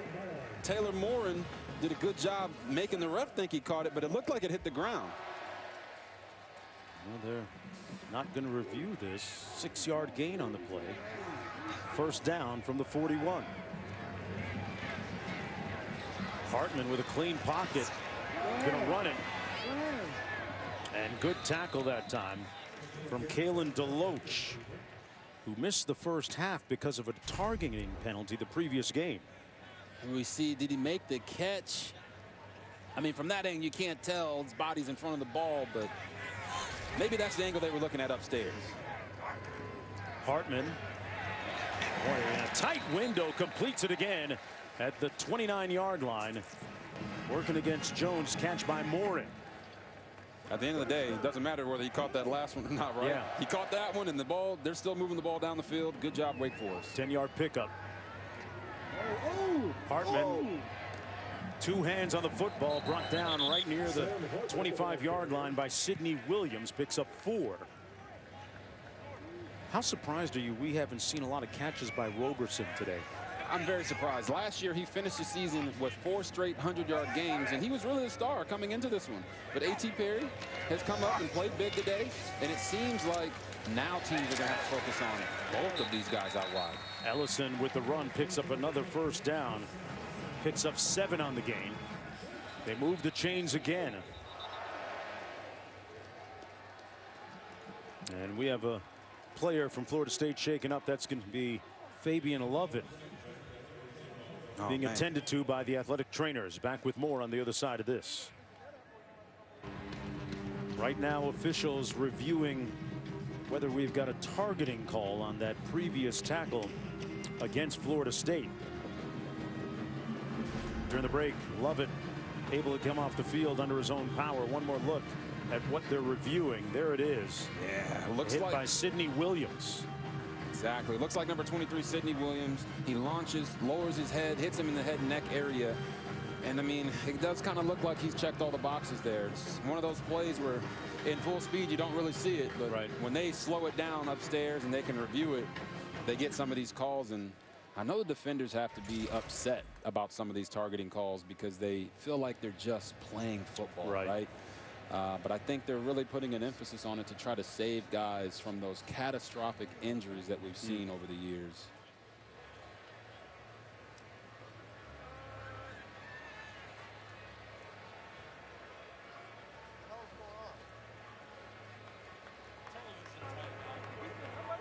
After the review, ruling on the field is targeting defense, number 23, using the crown of a helmet. Number 23 is disqualified. Penalty is half the distance of the goal. Automatic first down, Wake Forest. This rule is designed for player safety. That is the tackler. Head down, nothing good happens with the neck. You've got to see your target, get your eyes on your target, get your head up. Don't use the crown of your helmet. The rule designed to protect tacklers from hurting themselves. Contact with the head down like that.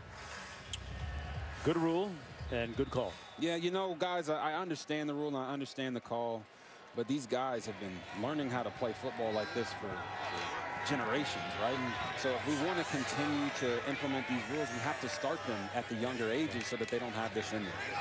12th play of the drive coming up for Wake Forest.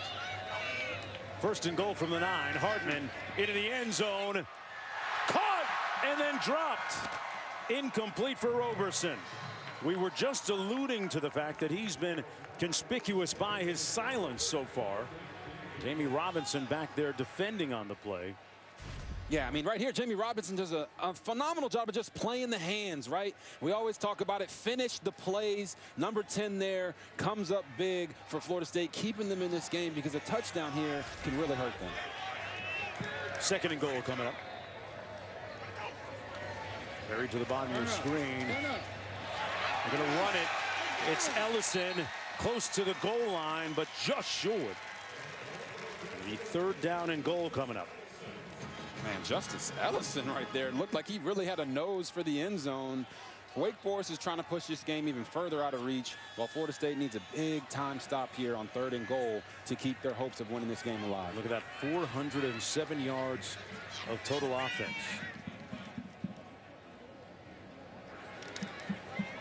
They slowed it down a little bit here, not going quite as fast. Remember, they ran over 50 plays in the first half.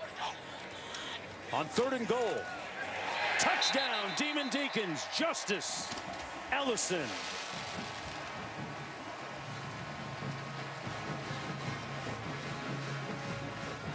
As a running back, they teach them to just ride the wave. Sometimes don't try to make a cut too soon. Be patient.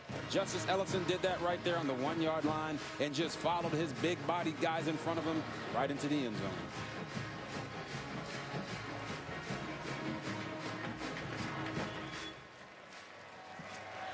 They're going to go for 2 here.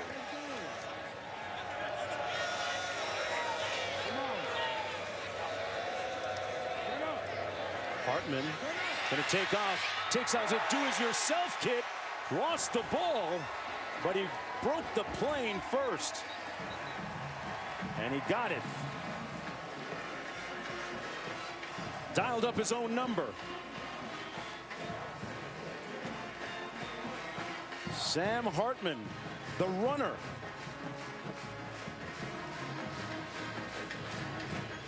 And it's 35-14 Demon Deacons. As we talked about it with Justice Ellison, he just rode the wave and followed that convoy into the end zone. And then you got the man, Sam Hartman, when they go for 2 to try to make it even more out of reach for Florida State. There's a touchdown by Justice Ellison, just riding the wave. And right here, as we said, Sam Hartman, he says, I'm going to go flying real quick, right into the end zone. Hey, Florida State, look at me. I'm the captain now.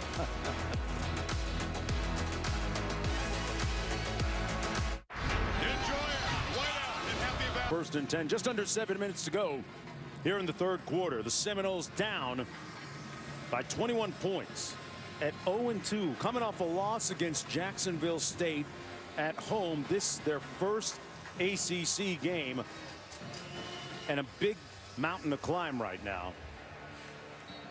Yeah, they have a big mountain to climb. And Mackenzie Milton coming back into the ball game. Jordan Travis, Robert, was shaken up on that previous series. We saw that. So if you're just joining us, Mackenzie Milton actually started this game, played a couple of series or 3, and then went back to the bench. And it had been all Jordan Travis until now. There's a look at the respective numbers. So Philly in the backfield.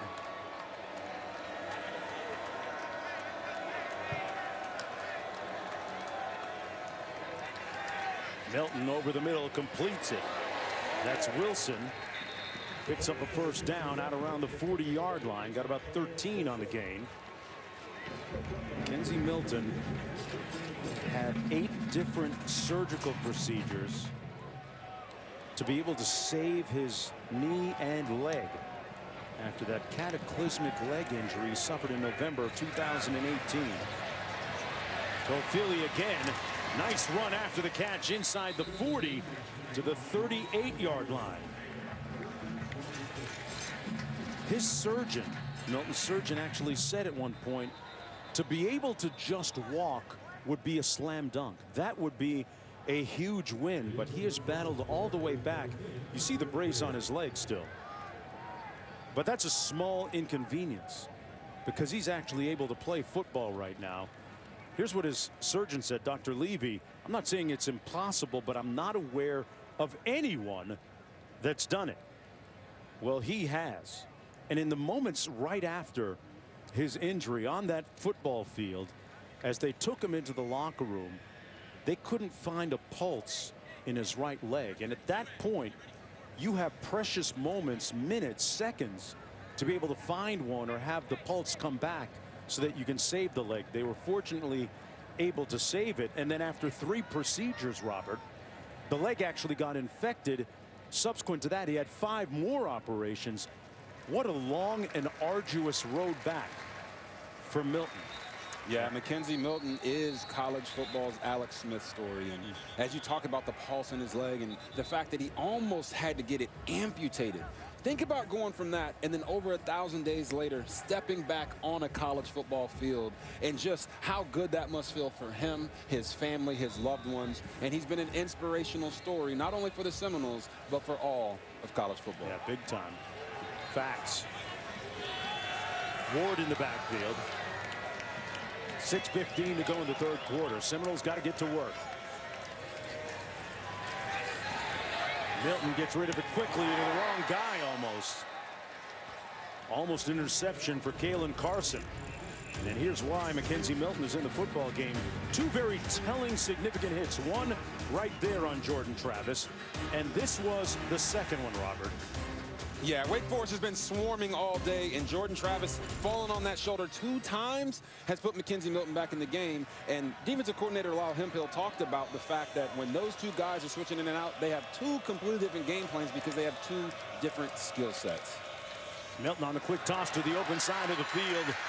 Ward takes it all the way down to the 20-yard line. Nice gain. And running by Treshawn Ward picks up 18. Yeah, and it's great to see some life, right, out of this Florida State offense. Once again, you get Mackenzie Milton in there. He's come in, thrown a couple passes. Their running game is back working again. Florida State has to do something right here to stay in this game.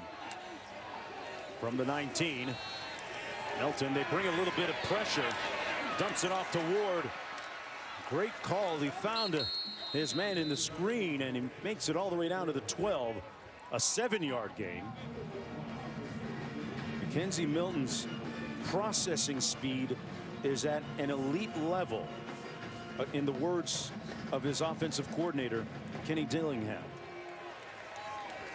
Yeah, he processes at an extremely high level because he has to. It's part of his skill set. He sees things before they happen. He's an anticipation thrower. And, you know, they don't call him Mr. Hawaii for no reason. He's got that feel, baby. Second down and 3. McDonald in motion. They run a little counter to Corbin. Hey, speaking about him being from Hawaii, what about Dylan Gabriel? An unfortunate break for him. Injured on the last play of the game in that UCF loss to Louisville last night. A thriller you saw on ESPN. Yeah, it's really just unfortunate for UCF and for Dylan Gabriel. And he's even spoke about it on record that Mackenzie Milton is the only reason he even considered going to UCF. 3rd and 2. And they're going to end up short on the run by Corbin.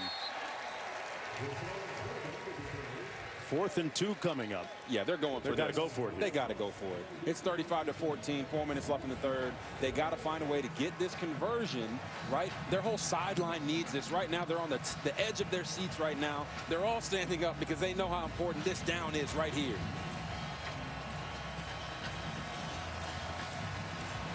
Temperature check for Mike Norvell and his team.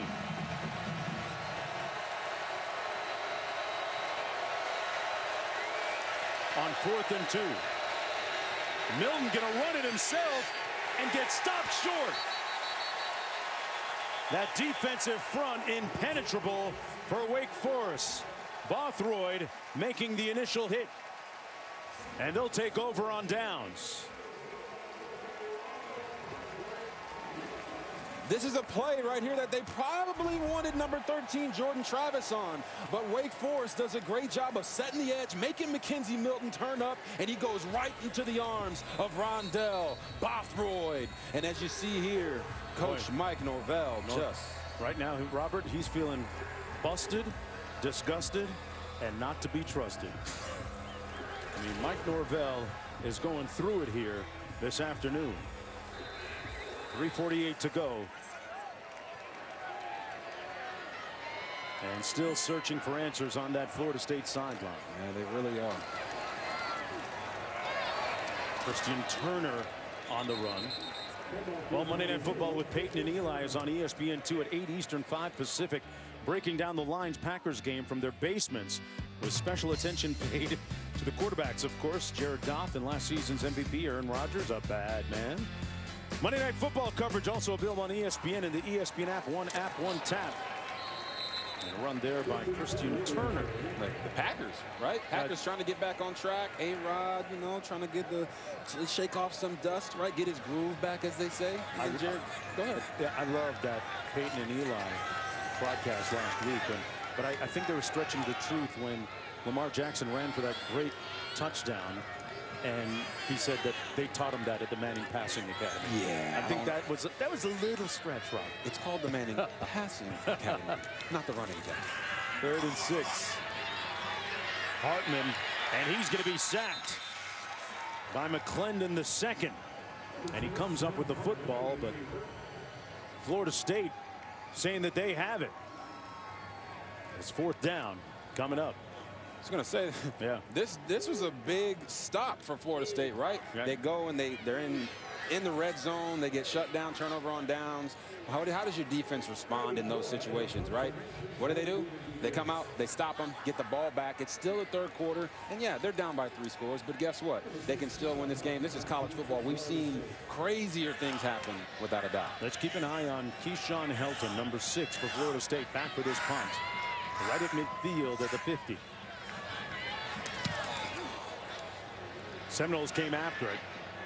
Helton's going to watch it bounce. And take an auspicious bounce for the Demon Deacons all the way down to the 31. Taco Bell welcomes you to the Live Moss student section of the year contest. Use hashtag student section sauce to get the committee's attention to go to ESPN.com/Taco Bell to see how your school can compete. Student section sauce. Sounds like something I would say. 57-yard punt. Looking for them checks and royalties. Very true. Very true. 1:52 to go in the third quarter. Mackenzie Milton back in the football game at quarterback. Jordan Travis on the sidelines.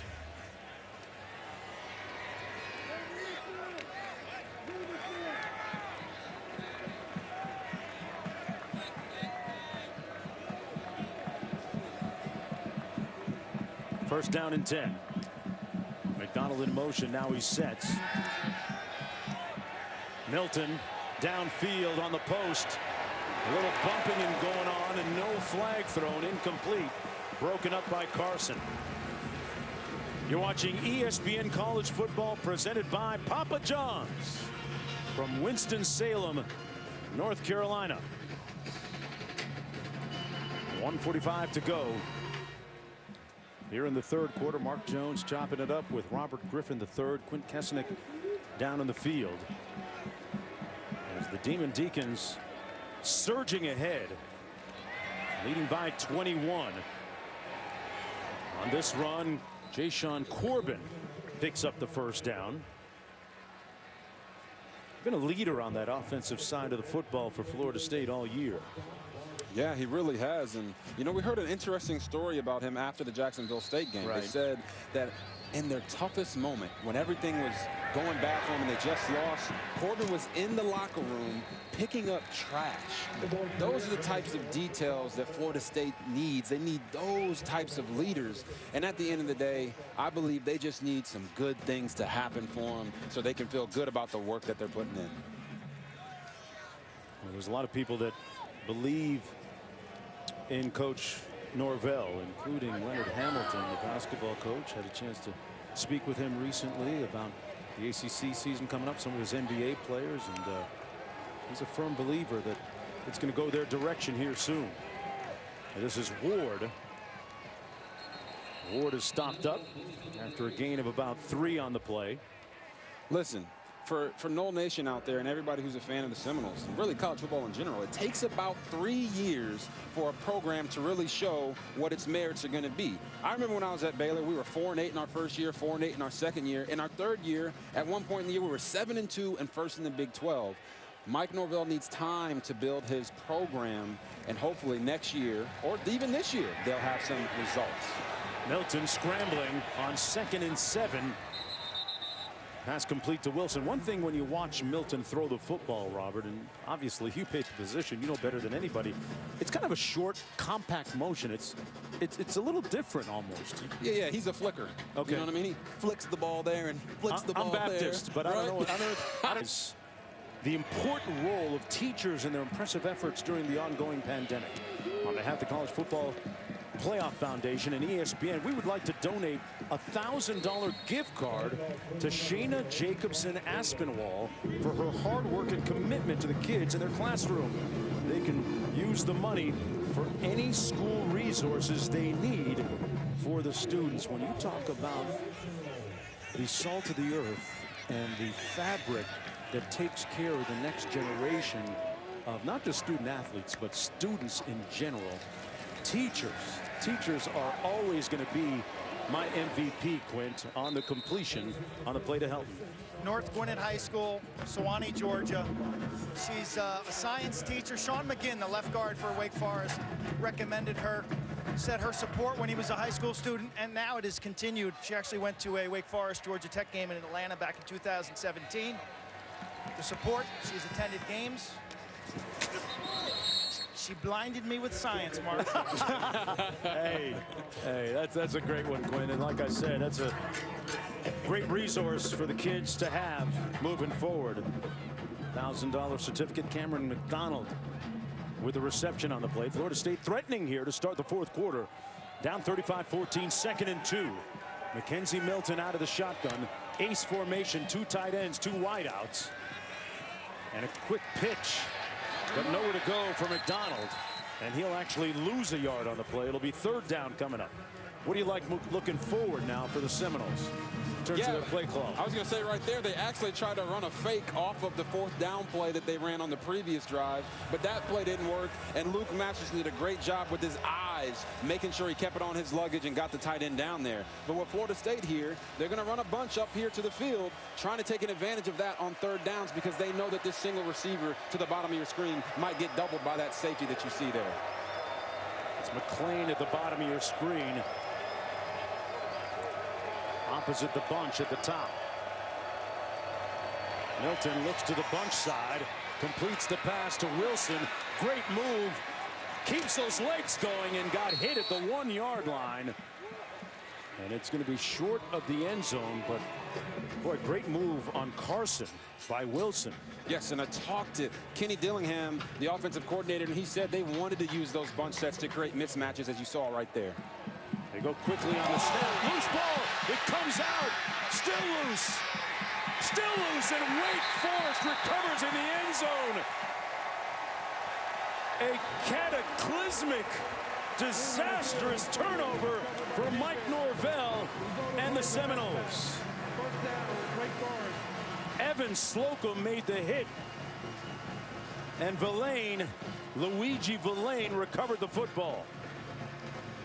Jonesy, that play right there embodies Florida State's season. Just so close, right? Week 1, they lose on a field goal on the last play. Week 2, they lose on a one-on-one touchdown down the field. And right here, trying to get back. Saturday Night Football presented by Capital One, the annual whiteout game in Happy Valley. 22 Auburn against 10 Penn State. The 3rd meeting ever between the Tigers and Nittany Lions. 7:30 Eastern, 4:30 Pacific on ABC and the ESPN app. One app, one tap. That pass complete into the short side of the field. Good catch by A.T. Perry, who really set the tone for this game early. Meanwhile, this set the tone, unfortunately, for Florida State. Miscues, one of the prevailing storylines for them. That penalty was costly. Unsportsmanlike conduct. Then just a few short moments ago, Mackenzie Milton put it on the ground and turned it loose. We talked about it with Florida State. They needed something good to happen. And they had some of those things happen throughout today's game. But then right when they thought they had the shiny toy and everything was going to go right, they had these miscues. And it's just unfortunate because a team that is so talented shouldn't be making these types of mistakes. Pass incomplete by Sam Hartman, intended for A.T. Perry. 7 penalties, down from 11 penalties last week. 3 turnovers. A low 3rd down conversion rate, and giving up 3 sacks. Yeah. And not to mention the injury to their quarterback, Jordan Travis. Exactly. It just seems like the mistakes that Florida State is making are coming at the critical points in the game. And that's when you have to be at your best and have the type of discipline to make those plays. Between the tackles, out to the 41-yard line, it's Beal-Smith. Beal-Smith, a 5'10" junior out of Winston-Salem, North Carolina, a local product who, from the time he started playing youth football, always made it known that he was desirous of attending this school. 3rd down and 4 coming up. You know things are going your way when the rainbow is bending towards your side of the field. Wake Forest definitely has had the luck of the Irish on their side today. Luck of the Baptists. 3rd and 4. Oh, great run by Beal-Smith. Stayed on his feet. An unrelenting and unyielding effort from Christian Beal-Smith to pick up 10 yards. Of course, you know, if Keith Jackson was here, he'd be talking about he's rumbling, he's stumbling, bumbling, going forward for a first down. Big time effort here by Beal-Smith. Her sayings, her poems, so profound. Of course, my favorite is when people show you who they are, believe them.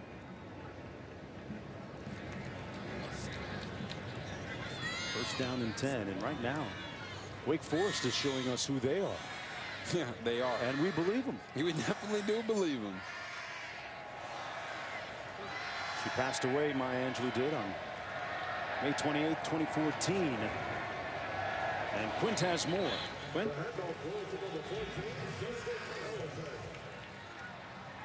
She said, "We delight in the beauty of the butterfly, but rarely admit the changes it has gone through to achieve that beauty." This Wake Forest team, maybe once a caterpillar, now in the chrysalis stage, ready to emerge, ready to fly. How far can they fly? Can they go from good to great?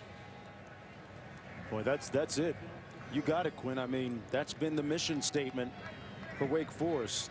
And when you look at the gap between Clemson and everyone else, why not Wake Forest? Why not the Demon Deacons? No longer just the caterpillar. Looking very much closer to a butterfly than a caterpillar right now as Justice Ellison carries the football. About 9.5 minutes to go. Yeah, and I think what we're talking about with Dave Clawson, it's a testament to him, right? He's a builder of programs. They got a double rainbow out here. You see that, right? One of Maya Angelou's famous quotes was, "Try to be a rainbow in somebody's clouds," right? There's a big cloud over Florida State right now. Maybe that's exactly what Wake Forest is trying to be. Go 3rd down and 3 from the 42, and we see the Demon Deacons becoming a lot more purposeful right now, slowing it down a little bit. Handoff to Ellison again, and the pile moves. Did it move far enough though? Let's see where they spot the football. It's going to be short of the first down. 4th down coming up from just shy of that first down marker. And yeah, Dave Clawson says he's going for it, right? What does this say about Wake Forest right here going for it, if anything? Am I making too big a deal out of it? No, you're not making too big a deal out of it. They want to leave no doubt. They're saying, we believe our guys up front can block your guys up front, and we can get this 1 yard on 4th and 1. See if they're right. It's time to roll up your sleeves. Whitehart in motion. They hand it off. Oh, and the tailback, Ellison, ran into his own man. They implode on 4th down, and they don't get the first down. Blake Whitehart was in motion, and Ellison ran right into him. So Florida State will take over on downs. You know, right now, field 8 Eastern, 5 Pacific, ESPN, Deportes, as well as the app. Milton taking a shot downtown into traffic and intercepted again at the 15-yard line. Travion Red comes out of the pile with it. One and done with the football for Florida State. Mackenzie Milton, he knows they need a big play. They know they need to score fast. There's only 8 minutes left in the game. So what does he do here? He forces the ball down the field into double coverage, hoping and praying that his receiver will be able to make this catch. So you'll see him here. He's going to fake it to the running back and roll out. And he's got this guy right here running down the middle of the field with the safety. There's no reason for him to throw this pass other than the fact that they're down 35-14, and he's trying to give his team a spark. Sometimes as quarterbacks, when we try to do too much, we actually hurt our teams, and Mackenzie Milton's not having his best day today. 5 turnovers this afternoon for Mike Norvell's Florida State Seminoles. Christian Beal-Smith in the backfield on 1st down and 10.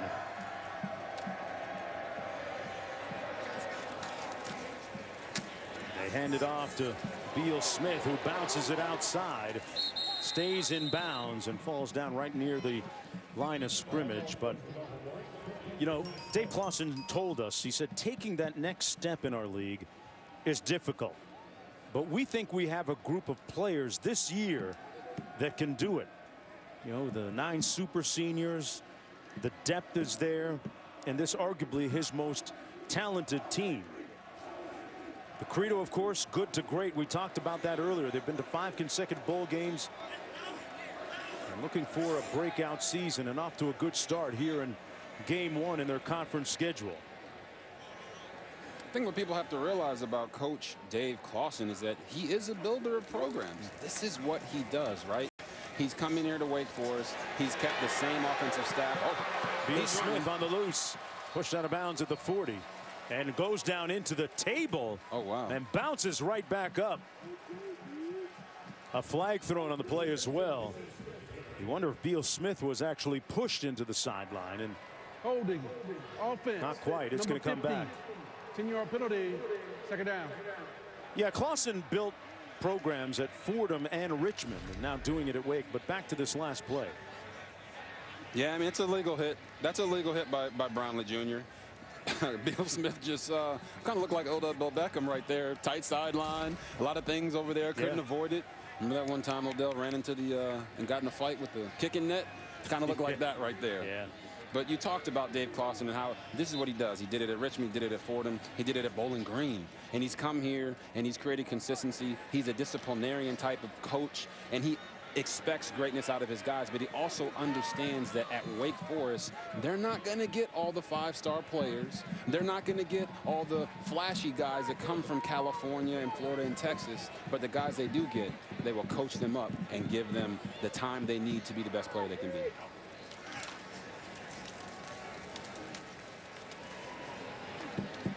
Turner picks up about 5 on the play. Hey fans, make sure you head to @ESPN CFB on social starting next Wednesday to vote for your favorite college town in the Football Town Showdown presented by Shell.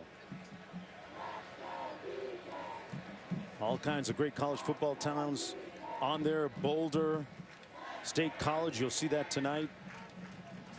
Knoxville, Pullman, Madison, Wisconsin. Look at the number of total plays. Wake Forest pretty much right on pace to hit that 90 mark, which tells them they played at just the right pace offensively. Beal-Smith picks up about 6 on the play. Clock running with 6:18 to go in the football game. Wake Forest on the verge of improving to 3-0. It was great to talk to Coach Dave Clawson about his coaching roots at Fordham and strolling through the Bronx and stopping at Full Moon Pizza, grabbing a slice at his favorite spot there. The real Italian style pizza. Just in case you were wondering. In case anybody was wondering, my right? fine Epicurean taste can confirm that. In the real Little Italy. Right there, man. Oh boy. 4th down. Line drive punt returnable by Helton, but nowhere to go. Let's go back to the studio. All right, checking in on Alabama and Florida. This one was ugly early. Alabama, then Brian Robinson Jr., 28-16 at that point. But I tell you what, Florida is back in this game. Emory Jones here, 1st and goal. Right now, 31-23 Alabama. Coming up when you guys go final, JT Daniels and the Dogs getting set to host South Carolina. Jonesy, I think you're projecting. I think you're hungry, which is why you're talking about all the food. Hey, you know how it goes. It'd be like that sometimes. It'll be like that, Matt. 5.5 minutes to go.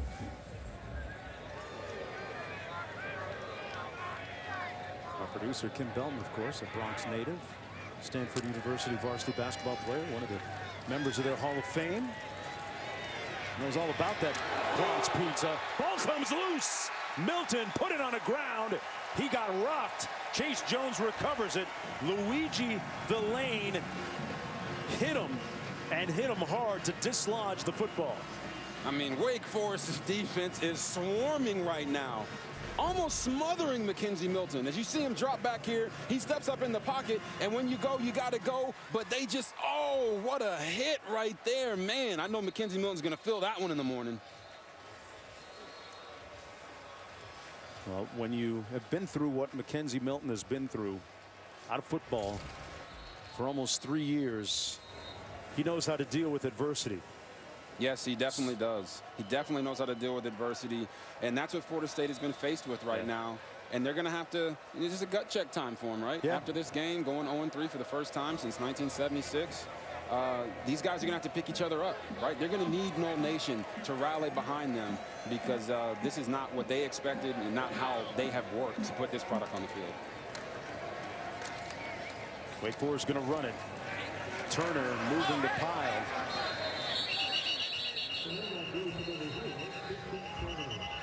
Think about the turnover of coaches they've had since Bobby Bowden left Tallahassee. They've yet to achieve the level of success that he has. But the sentiment abounds still for the ball coach, Bobby Bowden. Without a doubt. And, you know, we're here at Wake Forest and we're talking about the great coach, Bobby Bowden. And, you know, you have Maya Angelou, and she said, I have learned that people will forget what you said, people will forget what you did, but people will never forget how you made them feel. And that is something that when you talk to people about the great coach Bobby Bowden, he embodied that. Right. That's what he was.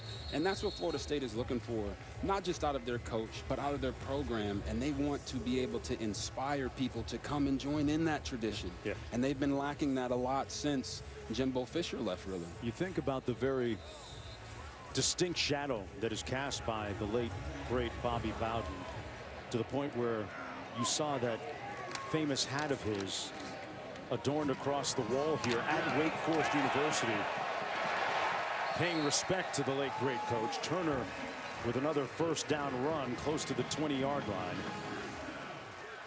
It's tough to always walk in the shadow of a guy like that. I mean, even if you're not the guy coming right after the guy or the guy coming after the guy who came after the guy, it's always going to be about Bobby Bowden to a certain degree at Florida State. And what you want to do with that is add to it, right? Not take away from it.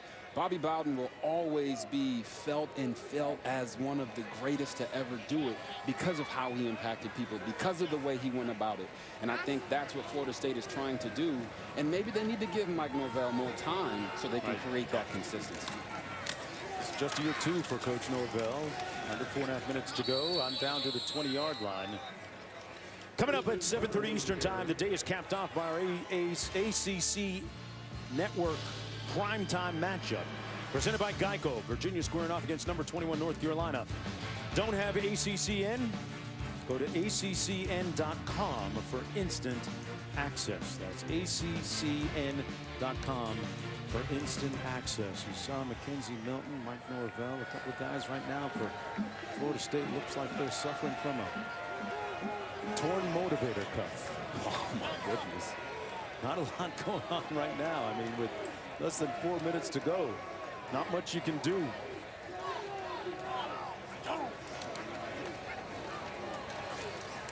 At the mercy of the clock and the scoreboard, Wake Forest can be very methodical and laborious now. Just take their time about winding it down. But, you know, I want to go back to your point about the look on the face of Mackenzie Milton and Coach Norvell. I've seen this picture around on the internet, and it's of the guy with the pickaxe, right? He's hitting away at the stone, and he's walking away just as he's about to get towards some gold. And I feel like that's where Florida State is right now. They have to continue to keep working hard, keep zoning in on the details, and then the results will come. I know it's hard. They're about to be 0-3, and it's hard to see that now, but eventually they will have that breakthrough. 3rd and 5. Turner again. Found a crease on the left side of the offensive line and gets the first down. Quint, an opposite story for Wake Forest, right? You talk about a tempo team taking their time in the second half, playing situational and complementary football with an eye on the long term. This is a team, they've gotten off to great starts in September, but lack of depth, injuries, too much pressure on their defense. It's not the same product at Halloween and in November. And I think the strategy in the second half here, just win the game, get off the field, stay healthy, is really apparent from Coach Clawson. Yeah, they finished to 0-3. You see it right there last year. Great point, Quint. And then finishing 0-3, Hartman threw a bunch of interceptions in their bowl game against Wisconsin last year. So he's able this afternoon to expunge the odious taste of that performance against an FBS opponent here. Well, this week's Sunday Night Baseball game is the big series finale between the Phillies and Mets at Citi Field. Both teams chasing the second wild card spot, pardon me. It's right here on ESPN, Deportes, and the app. One app, one tap. Our coverage begins 6 Eastern with baseball tonight, Sunday night countdown. You know, speaking of the Mets, saw that 1 October in Queens. What a great 30-30 to see the images of Darryl Strawberry. Dwight Gooden brought me back to a time when I was really in love with the sport of baseball, and that team had so much charisma. Great job by people at ESPN putting that together. Good old Darryl Strawberry, man. Said he hit that homer off the top of the dome. Yeah. Old Expo Center out. Big time win here for Dave Clawson and Wake Forest. And a little bit of a derisive tomahawk cheer by Wake Forest fans pointed towards the Florida State faithful. Yeah, I was going to say, early in this game, it felt like and looked like Florida State had finally found the key to success. But then out of nowhere, someone changed the lock. Well, it's going to be interesting to see what happens with the Seminoles and their quarterbacking position for next week. But it's about that quarterback and that team right now. Wake Forest, Sam Hartman got the job done as Wake Forest wins at 35-14 to improve to 3-0 on the season, and a disconsolate look on the faces collectively of these Florida State players as they leave Truist Field here in Winston-Salem. Our final score once again 35-14 on graduation weekend for the class of 2020 here at Wake Forest. For Robert Griffin III and Quint Kesnick, I'm Mark Jones saying goodbye from of the last few years we've seen this interception by DJ Graham. It's a great interception. It ends a drive for Nebraska. It gives Oklahoma the ball back in a game which, again, didn't look as pretty as we expected it to be, but that might be the interception of the year so far. I mean, that is so good. Oklahoma, big favorites, survive and win 23-16. This is a statement Saturday for Cincinnati. They've got Indiana this week on the road. They've got Notre Dame in a couple of weeks. It was all Indiana early. Here, DJ Matthews Jr., 14 years. Hey, Seminole fans, if you're still with us, that's one of your former players, DJ Matthews Jr. in Indiana. Finding ways to get him in the offense. Just pour it on them, why don't you? Ensuing kickoff. I will say this about Cincinnati today. When they got down, they kept fighting. 99-yard touchdown. They regained the lead after they went down. They did. They were down 14-0. At the end of the first half, they rallied, got some momentum. Then they get into the second half. Now it's back and forth, and this is a huge special teams play. You need to see this out of a group of 5 team going to a Power 5 environment. Here, Desmond Ridder to Alec Pierce. This put it away. Yeah, Desmond Ridder got off to a very slow start in the first half, but he came on in the second half. Defense had 4 takeaways. Cincinnati survived. Good statement for Fickle and the Bearcats. Notre Dame, like, they wouldn't let the drum inside, so it stayed outside. They hadn't won convincingly at all this year. Jack Cohn to Avery Davis, good touch, 62 yards. Jack Cohn was just 9 of 20 in the first half, but comes out in the second half and gets things going. But here come Purdue, Jack Plummer to Milton Wright. And this was right away after. Nice answer, Jack Plummer leading him down the field. But again, Notre Dame hadn't won convincingly. They barely beat Florida State. They had to fight with Akron. Kyron Williams here. This is their most convincing win of the year. Yeah, and they haven't been very aggressive this year, but they are 3-0 moving forward. Notre Dame 27-13 the final. Hey, you know the story by now. Zeb Nolan started as a graduate assistant, was slinging it at practice one day. Coach came up to him and said, I wish you still had some eligibility. He said, Coach, I do. Now he's the starting quarterback for the Gamecocks. Kickoff with Georgia in 10 minutes.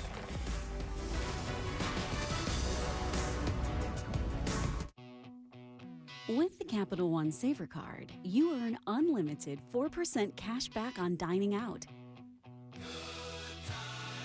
4% on entertainment, 4% on takeout and popular streaming, and now 3% at grocery stores. Earn unlimited cash back for going out or staying in with Capital One. What's in your wallet? When your family gathers around a shakaroni from Papa John's, you're sharing more than extra cheese and pepperoni. You're sharing scholarships, meals, and laughter. Because $1 from every shakaroni goes to charity. That's pizza with a purpose. We're gonna be late. Oh, so Teddy's coming with us. He has to. Oh, what have you been feeding him? It's moments like these when you'll appreciate the extra space in a Volkswagen. The 2021 Atlas, Atlas Crossport, and Tiguan have more passenger volume than their respective Toyota competitors. Life fits in a Volkswagen. Come into your Volkswagen dealer today and get 0% APR financing for 36 months on the 2021 Atlas.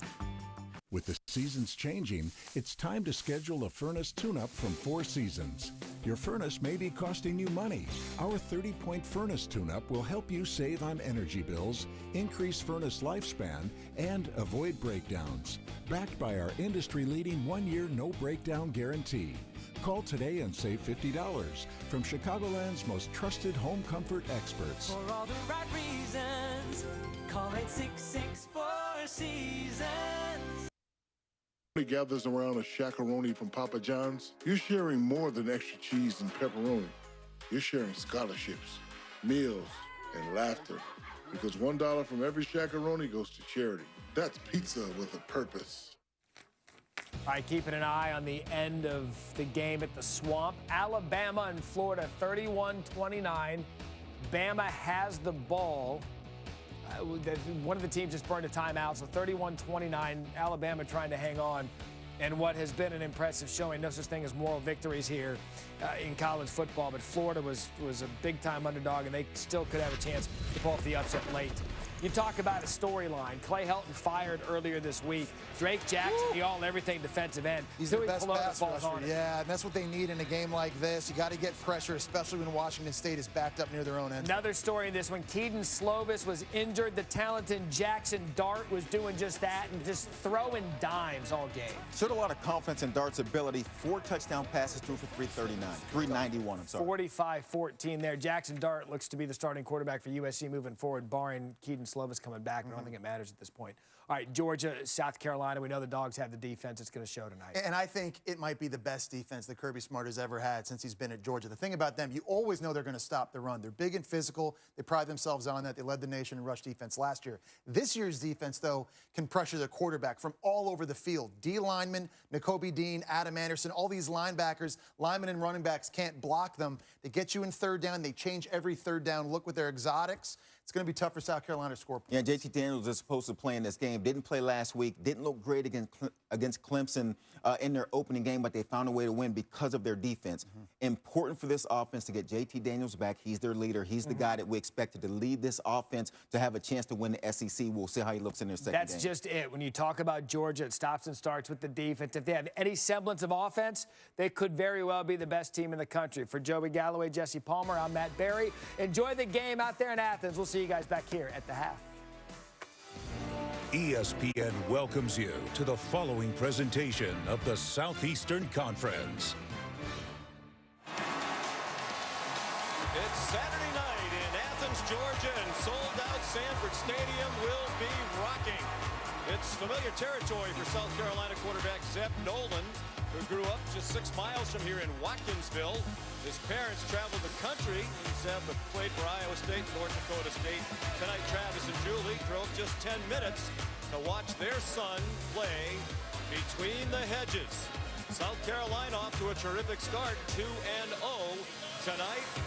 A very tough test as they take on the #2 team in the country, the Georgia Bulldogs, already with victories over Clemson and UAB.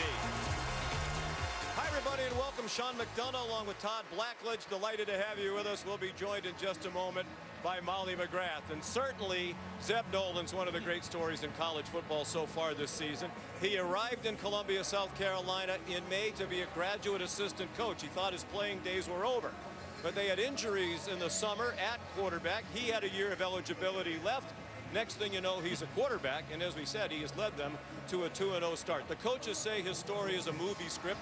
we'll see what the next scene is like here tonight. Well, yeah, I think what we'll find out in the next 3.5 hours, is it going to be a Disney film or a horror flick? Because make no mistake, this Georgia defense he's facing, they are legit. They are fast all over the field. They're furious. They love to create havoc and get after the quarterback.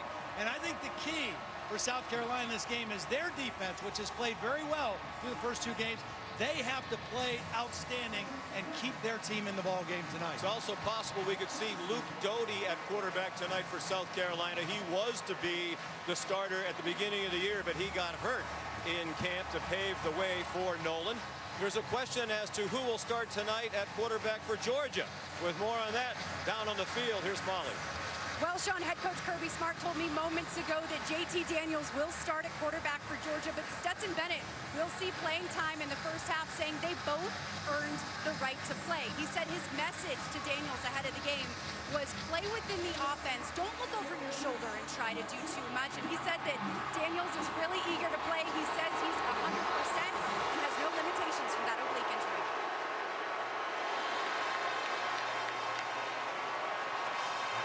And the Bulldogs, led by head coach Kirby Smart, about to take the field before more than 92,000. One of the great scenes and venues in college football, sold out for the 53rd straight game. The Dogs started the year number 5 in the preseason poll, but vaulted to number 2 after that opening win against Clemson in Charlotte.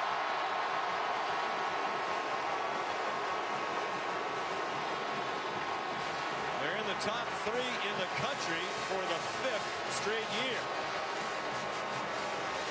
And now Zeb Nolan, who grew up coming to Georgia games. And South Carolina 2-0 with wins over Eastern Illinois and East Carolina. A step up in class tonight for the Gamecocks. The opening kickoff in a moment.